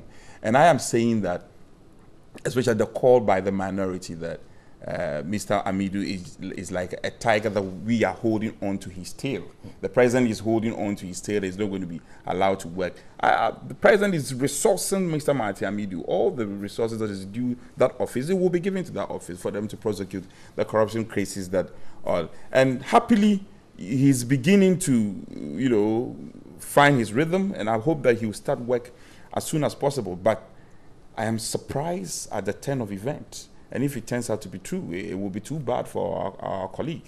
I know him very well. I'm with him on the subsidiary legislation committee. I'm surprised this thing is being said about him. It is most unfortunate, and I expect him to come immediately and respond to these allegations against him. I'm grateful. Honorable Suhuyini, that's the special prosecutors complain. Friends, colleagues, chiefs, and men of God being brought in to stop him from or obstruct his investigations? I'm sure that my views and thoughts about Martin Amidu and how he operates is not a secret. I just feel that is one of those games. I mean, first of all, it is important to establish that if the Daily Guide and the communication team of the MPP thinks that they can use this Martin Amidu case. This is graphic. Of course, but the graphic plays propaganda with the NPP all the time. You think we don't know? Of course, we have said. I have said it on Daily Guide. I have said it. Look, right. Maybe just to put it on record, even when the NDC was in government, I am on record to have accused the graphic of playing propaganda against the government. Really? Yes. Okay. So it's and any casual observer knows that some people at the graphic are not using the graphic well. So I'm just saying the Daily Guide and the MPP communication team, and some of them at the graphic, will not use, if they think they are going to use this to divert attention from the stinking Ameri deal and several other, fraudulent, transactions that are going on, they should think again, because it's not going to wash. The people of Ghana will continue to find out if people are hanging puppies and leaving dogs. If the dogs are part of those hanging the puppies. Because, I mean, really, Bright, read the story. What is in it? Well, he said people are coming to him. So what? Is there any law that says that if people come to you, you cannot do your work? So what? I mean, so people are coming. You see, he's once again personalize it to stand as that Tarzan and hero. What is that? Go ahead. Your suggestion is that even if men of God are coming, yes, I'm saying that granted that people are, I don't know if it is true, but granted that people are going to him. So what? So should the people of Ghana should do what? What he has been appointed to do is not to listen to people, but to apply the law. So why is he coming to tell us, we should do what? I mean, I'm saying that for maybe him, it is another way of running into town and getting praise but that is not what will earn him the praise. He must do the job that he has been appointed to do and stop talking. And when he's even doing the job, he should not be blinded in one eye. 600,000 worth of fertilizer has gone missing. 600,000 Ghana worth of fertilizer, we are told, has gone missing. Ameri is all over the place. He just doesn't seem to care about some wrongdoings. And then the story says that the people are they are trying to stop him. To stop him from doing investigation. Yet you read further and it says Yoko is doing the investigation. So if you are not doing the investigation, how is anybody able to stop you from doing the investigation? Because clearly from the story, the matter has been reported to Yoko. Yoko is doing the investigation. And then you say that you have been told not to do. You don't even have an investigation. I want us to discuss the senior high school, but let me put this question on the These persons, the story is talking about, former colleagues, personal friends, chiefs, and men of God. It won't divert their attention. They should special prosecutor from going ahead. You see, I get. Let me put on record that nobody is diverting any attention for so agenda. That's the agenda. Let me correct you. And Mary is making nobody is doing anything like that. First of all, so people are I began my narration by saying that this reportage is not coming from the MPP. Oh, of course, it's the Daily Guide. So let's put the Daily Guide. Yes, it's from the MPP. It's not coming from Daily the Guide. MPP. It's on Daily Guide. It's the MPP. Now, you cannot. However strong you made the argument that he has the backing of the law. Yes. The effect of traditional leaders, the effect of your chief in your town. Please, you can sit in the studio. We can sit in this studio and say that, the laws give you all the mandate, but I'm saying that it has effects. Should they stop him from going ahead? It will not stop him, but I'm saying that it has effects. We are living in society. Mr. Amidu is not living on the globe, what do you call it, in the moon or on another planet. He's living on this planet with us. And he has already told the people of Ghana with these that no one can interfere with his work. If you read the story, I mean, he says several things. If there's a cause to worry, I am saying that. And he says he has reported the matter. I don't know the circumstances under which led to him coming out. In the story, he himself says that he recalled what he said at the vetting and said that he would not tolerate any interference or distraction. That notwithstanding. So, other than from the courts of law. He has told us already that he will listen to anybody. For him. So what is that? What is news about it? The circumstance under which led this story out. Probably, a reporter went to have a conversation with him, and in the course of, by the way, it came out. So, I am saying that we should not underrate. We should not underrate the effects or traditional leaders or important people in society on him. That is the society we find ourselves. Okay.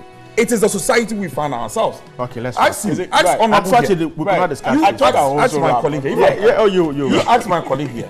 If there are wrongdoing in his constituency, and his traditionally chiefs come to him to talk to him or make appeals to him, whether he would turn a blind eye to them and say that, well, the Lord mandates me, or the Lord do not mandate me, and therefore go away. I don't care. You see, it has a certain effect. Take it or leave it. He's put a very key question. It has a certain effect. The law and then these persons. That is why they didn't appoint me as special prosecutor. There was a reason why they chose Martin Amidu.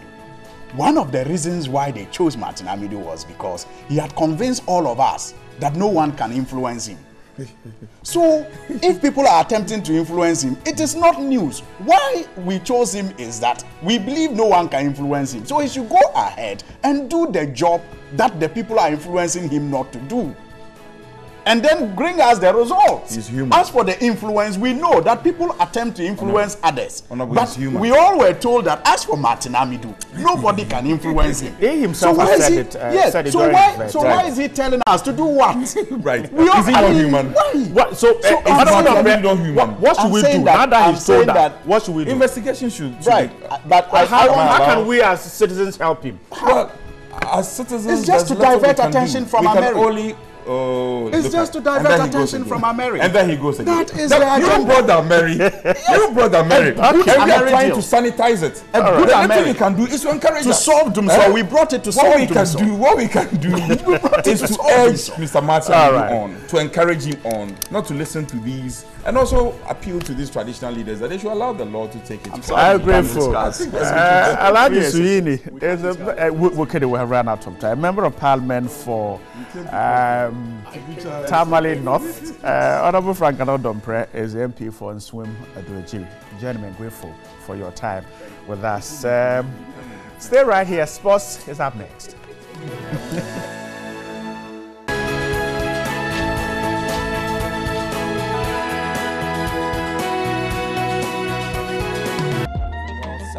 International Breastfeeding Day. Solace Rose Court has been exploring the essence of breast milk and to the child, the health of the child, of course, and also to the lactating mother. Take a look at this story. Breastfeeding, Foundation of Life. The theme for this year's World Breastfeeding Week sums up the importance of breastfeeding to the dietary needs of infants. Every year from the 1st to the 7th of August, the world observes World Breastfeeding Week. Now, based on the numerous benefits expounded on by health experts regarding the importance of breast milk, one may think that it would be a no-brainer for mothers to choose breast milk over any other type of milk. However, that is not the case. So today, we sought to find out why. There are various reasons why some mothers choose to either supplement their breast milk with baby formula or refrain from breastfeeding them at all. These may include postpartum depression, severe illness, and myths about the effects of the practice on the sexual attractiveness of the lactating mother. Deputy Director for Nutrition at the Family Health Division of the Ghana Health Service, Esi Amwafo, debunked some of these myths. Science has improved and we have more evidence that makes a strong case for breastfeeding. In the past, people thought that if I had a lot of money, then I can give breast milk substitute safely. We've gone past that. Today, at the same time, there are other things that she can do to facilitate her ability to breastfeed optimally.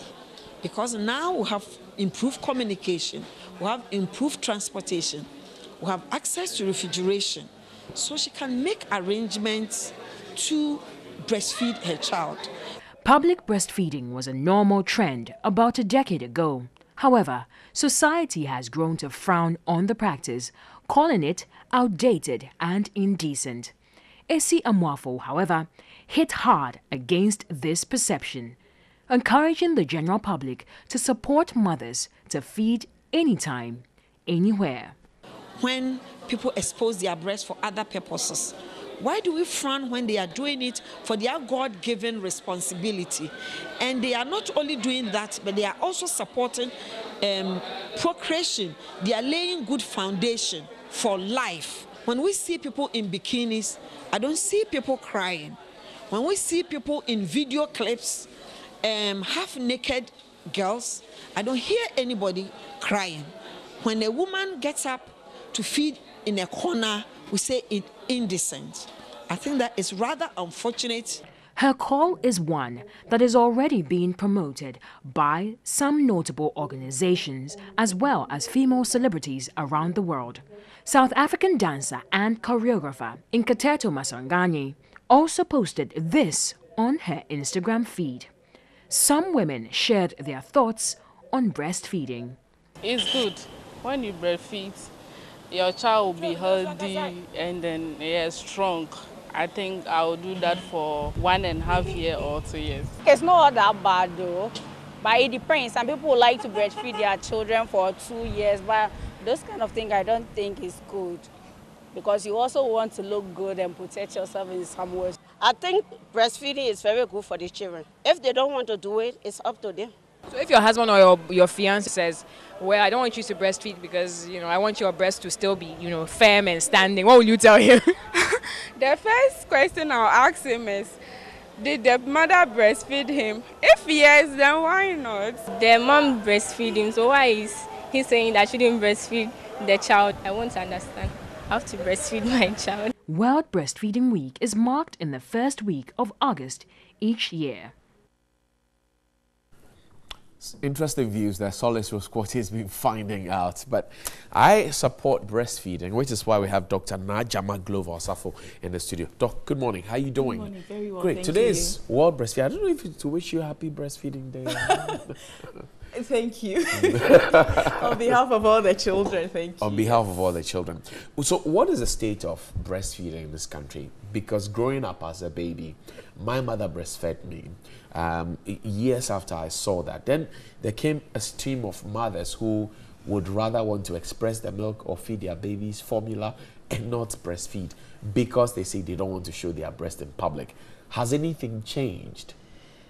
Well, I'd like to believe that things are changing, but they're changing rather slowly, and we're still having a lot of challenges convincing some to continue with breastfeeding, start breastfeeding the same place to start with. Right. So gradually education is going out. People are beginning to appreciate more the benefits of breastfeeding again. Okay. And so they are starting to take up on, but would like to see it grow at a faster pace than we have it now. What's the theme for this year's celebration?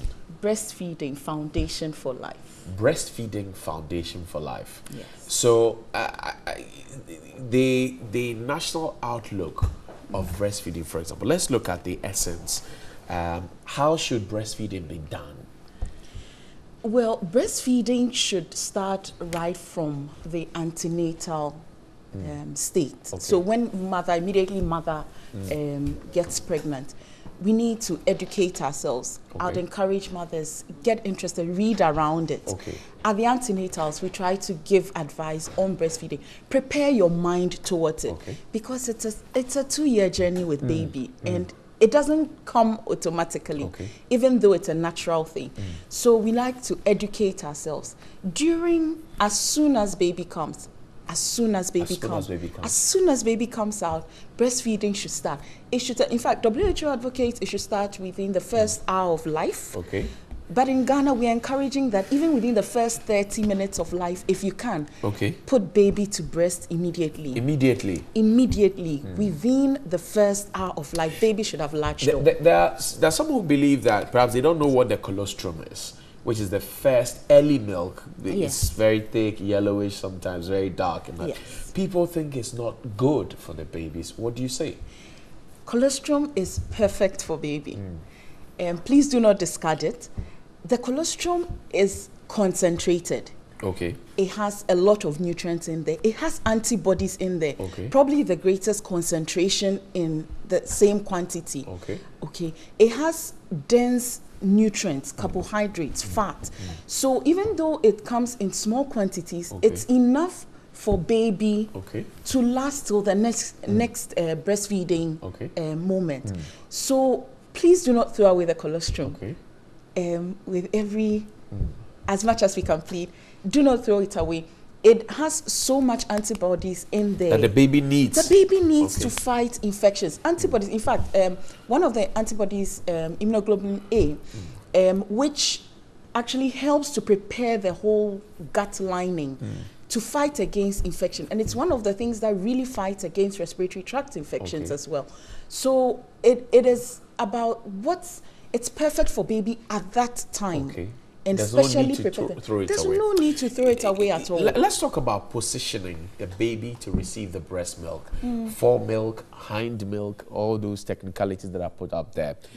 I'm a new mother. I don't know how to hold the baby to start with. What help is there for me?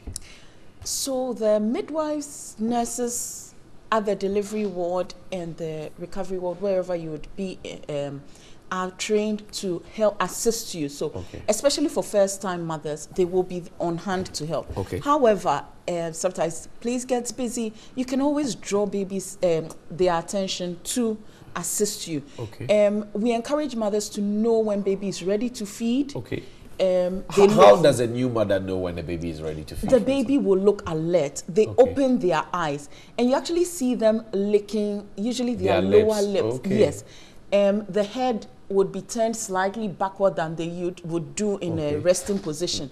Then you know baby is wanting to feed. As soon as you see that, even if you don't know how to do it, draw somebody's attention. Let them assist you to position baby. And when you're positioning baby, we encourage that the head and the body should be in a straight line. Turn baby towards you. Baby's abdomen should be touching your chest. And baby should be held firmly in that straight position. The head should be resting in the groove of your elbow. You know, and that's a comfortable That's position. a lot of work for the mother. It's a lot of work for the mother the first time, but once you get used to it, it comes naturally thereafter. So we encourage that you learn the right thing, because usually the things we learn become habits. Yes. The conversation about exclusive breastfeeding is often a dicey matter.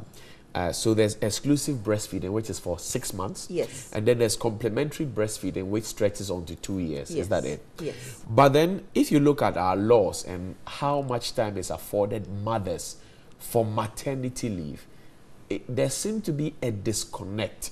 What is the national conversation? Well, now the discussion is whether breastfeeding, maternity leave can be extended to 6 months.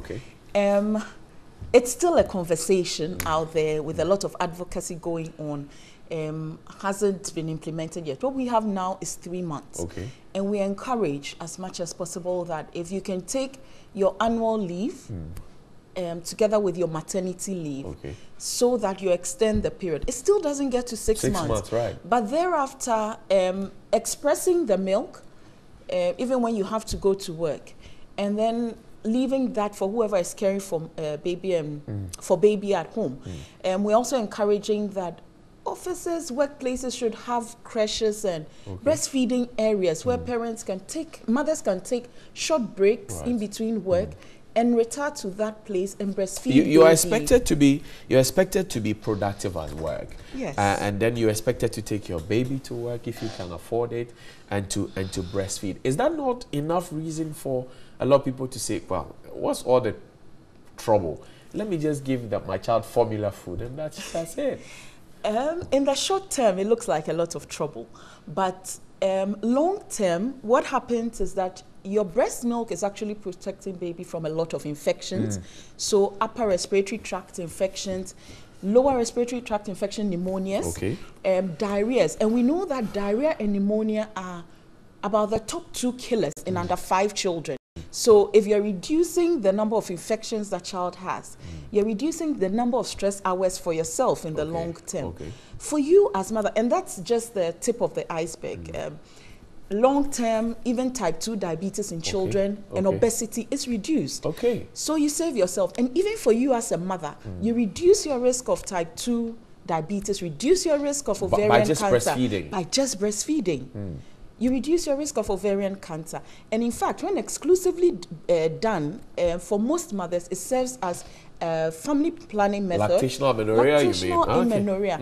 And helps you to space your children. Spacing your children improves your health overall. So benefits in the long term is so much better that we encourage. We know it's not easy, but we encourage that sacrifice for the benefits you are looking at is so worth it. Let's look at a real-time situation. So this woman sells kinky. She cooks it herself, she packages it, and she comes to sell. She's busy going around the house, you know, working. She's sweating and everything. And then the child comes. This is a 1 year, 3 months baby. And instantaneously picks the child up and feeds the child with a sweaty breast. Never mind that the father may have previously, 2 hours before that, had a taste of the same breast. What advice do you give such a woman? Infection prevention. I know that's a technical term, but we need to hand wash before touching any child. The cry or the child reaching out is instinctive for mother, and it's normal for them to pick baby. But you need to hand wash with soap and water before you touch baby. Right. As much as possible, we ask that mom should at least morning, evening have her bath so that we keep the breast area clean. And beyond that, you don't need any exceptional care for the breast. And that's one advantage, because if you were doing formula, you probably would have to sterilize your bottles, boil them. So beyond making sure that she herself keeps herself clean and washing her hands before she picks up baby and cleaning. You didn't answer the part where the father you know, has also, by the way, is the breast for the father or the child? The breast is for the child. The breast and the breast milk is for the child for the first 2 years of life. After that, we can leave it for We can leave it for the father. Yes. I see. So in this particular instance, the father just, you know, forgive my fruity language, but the father just finished sucking the mother's breast, and then the baby wants to suck too. Do they need to clean? Just a clean towel around should do. Yes, you don't need any extra. What will be your closing thoughts to a new mother out there, somebody who's pregnant, who's thinking, I can buy formula foods, I can afford it. In fact, there's a perception that people assume that when you're able to buy the formula foods, you are well-to-do, you are more socialized, you are literate and all of that. Your closing thoughts to them. So my closing thoughts, I'd say that please be encouraged to breastfeed. Breastfeeding, short-term, long-term, is beneficial for you, for baby, for your family, and for society as well. Make sure that within the first hour of life, you breastfeed baby. Actively ask to have your baby put on your skin and then put baby to breast once they show signs of wanting to breastfeed. Exclusively breastfeed for 6 months, no water, no additives, and please continue breastfeeding with complementary feeds after that for 2 years of life. Doc, I thank you very much. Thank you. My guest has been Dr. Najama Glover Safo. She's been talking about World Breastfeeding Day, and you heard all the good news here on TV3NEWDAY. But don't call me, in celebration of our 10th birthday, we're giving you a rare opportunity, a rate of 10 pesos for everything. Call any Vodafone number on other networks for 10 pesos per minute and browse for 10 pesos per megabyte. And that's not all. You also get a chance to enjoy with 10 other people. So it's more like they're kicking me style. Yes, it's a 10 this thing. That's what we want to tell you about. And you get a chance to simply subscribe by calling 135 to enjoy all of this amazing on our 10th anniversary. So go on, hook on to Vodafone. The future is exciting. Are you ready? See you after this break. Welcome back. This is TV3 New Day. We're being joined by the General Secretary of the New Patriotic Party, Mr. John Boydu. John, good morning. Congratulations to you. I haven't had a chance to congratulate you after your election. Congratulations. Now you're not acting, now you're the full secretary of the NPP. How does it feel? Thank you very much. Good morning to Cherry viewers. It's normal. It's called for service, and it's much the same as I was the polling station chairman about 15, 20 years ago. It's much the same as constituency secretary in Ablekuma South. It's the same as being the youth organizer, national organizer, and general secretary. It's the same, only that now the responsibility is huge. But that's why I've grown over the years and I've gone through the mill. And I believe that with the team that I have, we'll be able to deliver our mandate. Our mandate simply is to win the 2020 elections. That's exactly what we need to do. What you want to do. And be able to put together a structure of the party that can stand up to the test of time for years to come. That's exactly what we are doing. 1 month down the line, this will be exactly 1 month after the election. If you look back on, some of the issues that came up during your election, and we'll talk about Freddie Play and the buses and all of that. But if you look back, the fears, I mean, it was a subject matter. It was a subject matter. I thought that if people you say commended the New Patriotic Party through Freddie Play for looking beyond just government funds and government activities and government opportunities, looking at the private sector to be able to enable our constituencies to be able to run effectively and be able to have the needed resources to run ourselves without recourse to government funds. Rather, what I hear is criticisms and accusations. Are they not fair criticisms? I think that some of the criticisms are not fair at all. Okay. We are the same people who've been complaining about parties' involvement in government activities and government resources. So if party decides, which we are going to do, in addition to this, we'll be looking at other innovative ways of raising resources to get our party to run. I can't see why a party like New Patriotic Party cannot have insurance of our own, insurance company, a banking, to take care of your own. Take care of our party and the future of our party. You understand? And we must have a situation where you have political parties that are strong, that are thriving. If you take ANC, it is not for nothing that their constitution is structured such that anytime they go for a national conference and elect a president or chairman of the party, he's an automatic president of the country.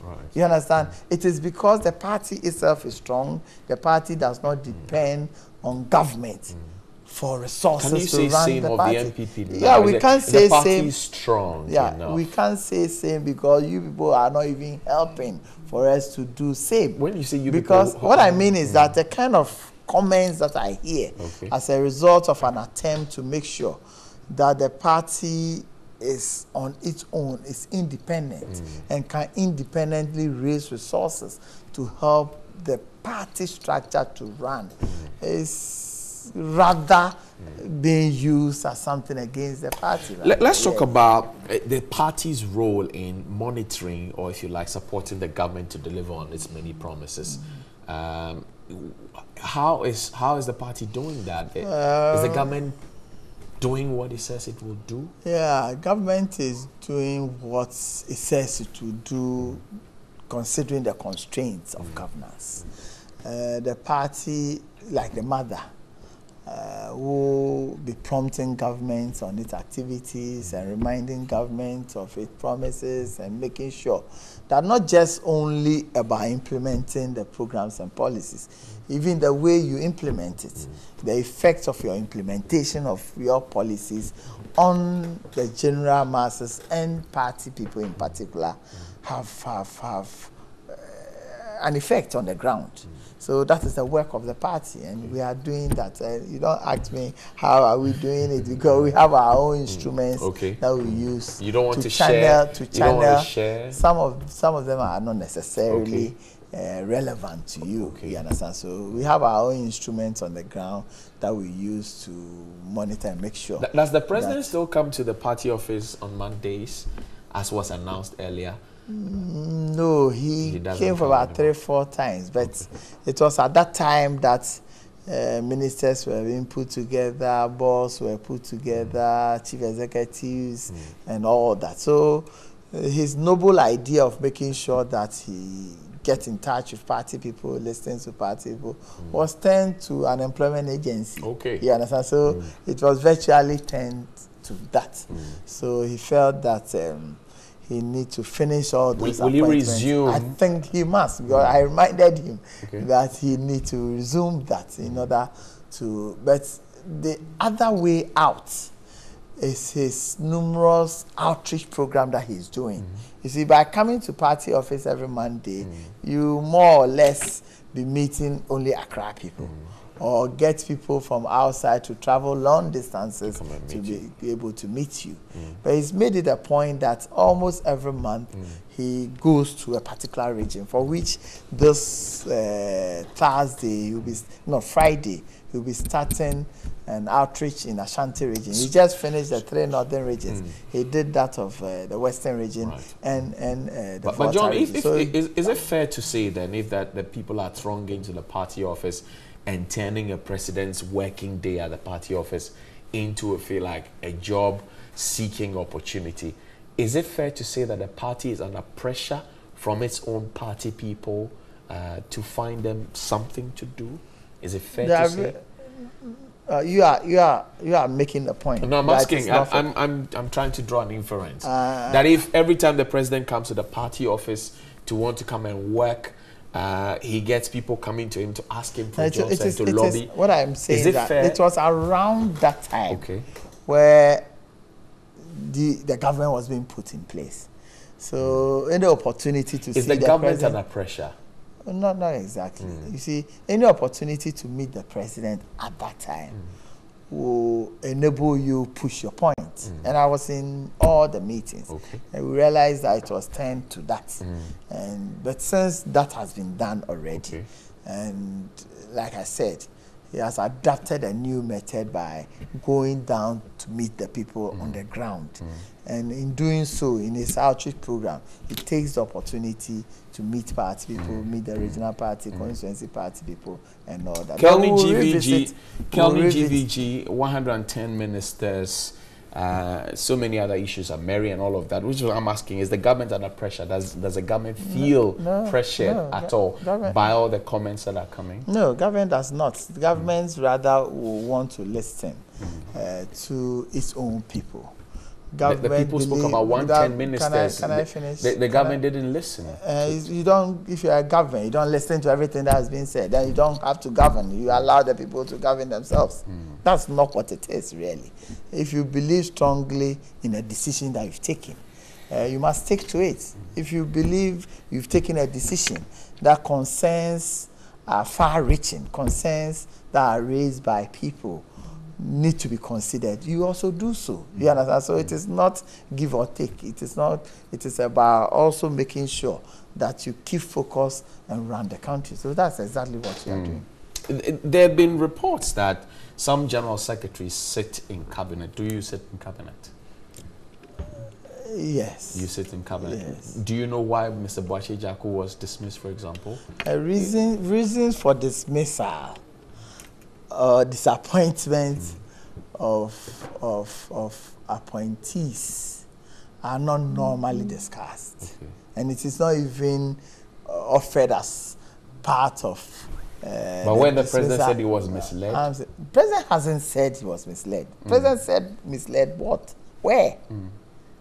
Where? It's been said over and over again. By he hasn't who? Responded to it. No, by who? The press has been saying it. Oh, please. It's been out there. No. You see, we must be a bit more careful about the way we do our things.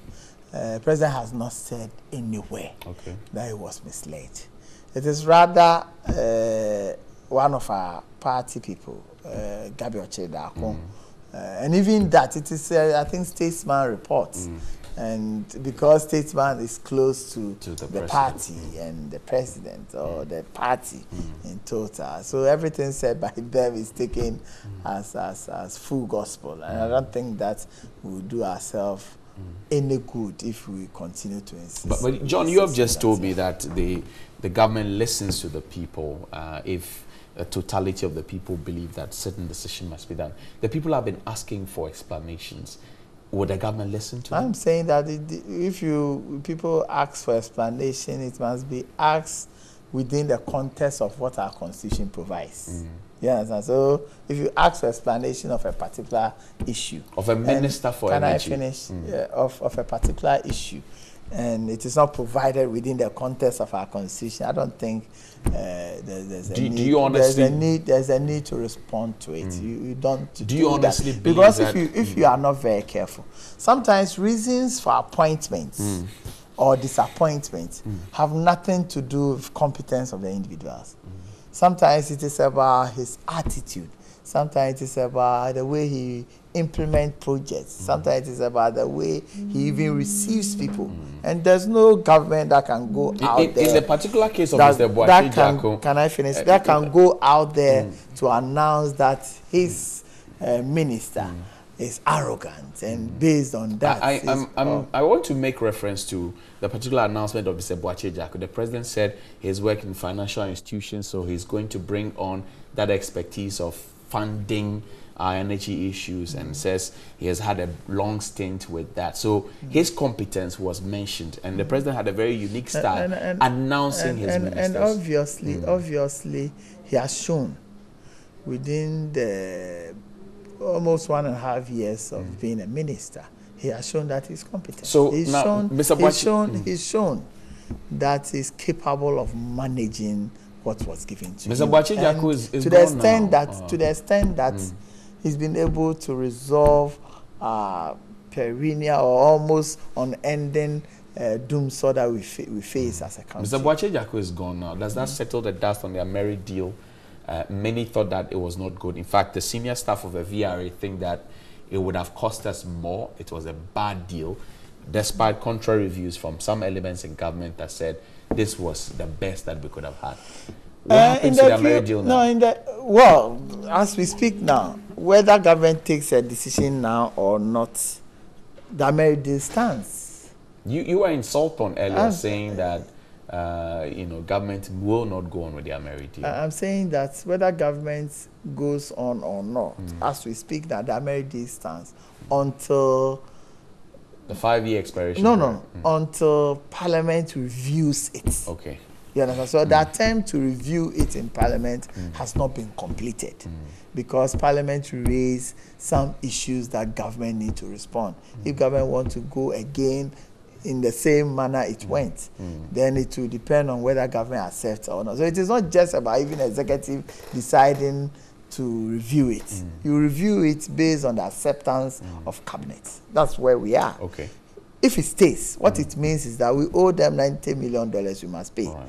If it stays, as we speak now, we must find $102 million by end of year to pay them as part of the operations and management and capital costs and other costs that is within the contracts. Within the next 3 years, we must be able to pay them close to $300-something million for us to own it. Even if we owe it, we still, based on cabinet decision of winning off VRA to concentrate on hydro production and getting off thermal production.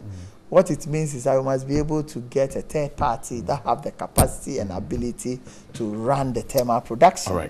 And that comes with a cost. You will not get operations and maintenance cost free. You have to pay for it. Even the assets must be managed in a manner that will generate the needed kilowatts that we need per period of time. So it is not as if when you decide to maintain it, then the cost comes to zero to us. So we are looking at alternative ways of reducing not just the amount, but the impact on our budget. So that is the attempt. Government took the best decision. That is the attempt that the Energy Ministry wanted to resolve, but for lack of effective communication, because members on our side even did or kicked against. I see. So Boakye Nyarko is gone. Any more ministers to go? Are we to expect a reshuffle soon? This question is for the president. But you say you sit in cabinet, so maybe you want. If you want to do reshuffle, you don't come to cabinet with about so many people to discuss it there. You don't do that. No government does that. But by the time you finish the meeting, it's almost out there. So it is at the bosom and the discretion of the president. But what will be done really is not a full-scale reshuffle. It's just a limited one. What would be done? What will be done? We'll move, say, ESLA from communications to education. But I'm saying that what will be done will just be a limited one as a result of the vacancy occurring at the Energy Ministry. So either the one acting goes back to his ministry or maintains that. It means that you must replace where he's coming from. If the person comes from a region or another ministry, it means that you must replace. So it will just move around. Yeah, move around. But some few ministers may not come back anyway. Any hints? No. Any hints? This is the job of the president. It's the job of the president. The job of the president, yeah. John Boydu, I thank you very much for your time. I'm most grateful, and I wish you all the best. Thank you very much. That's John Boydu. He is the General Secretary of the New Patriotic Party, and has been here on TV3 New Day. We'll see you tomorrow. It's a Thursday. Have fun. It's Wednesday. Win. Good morning.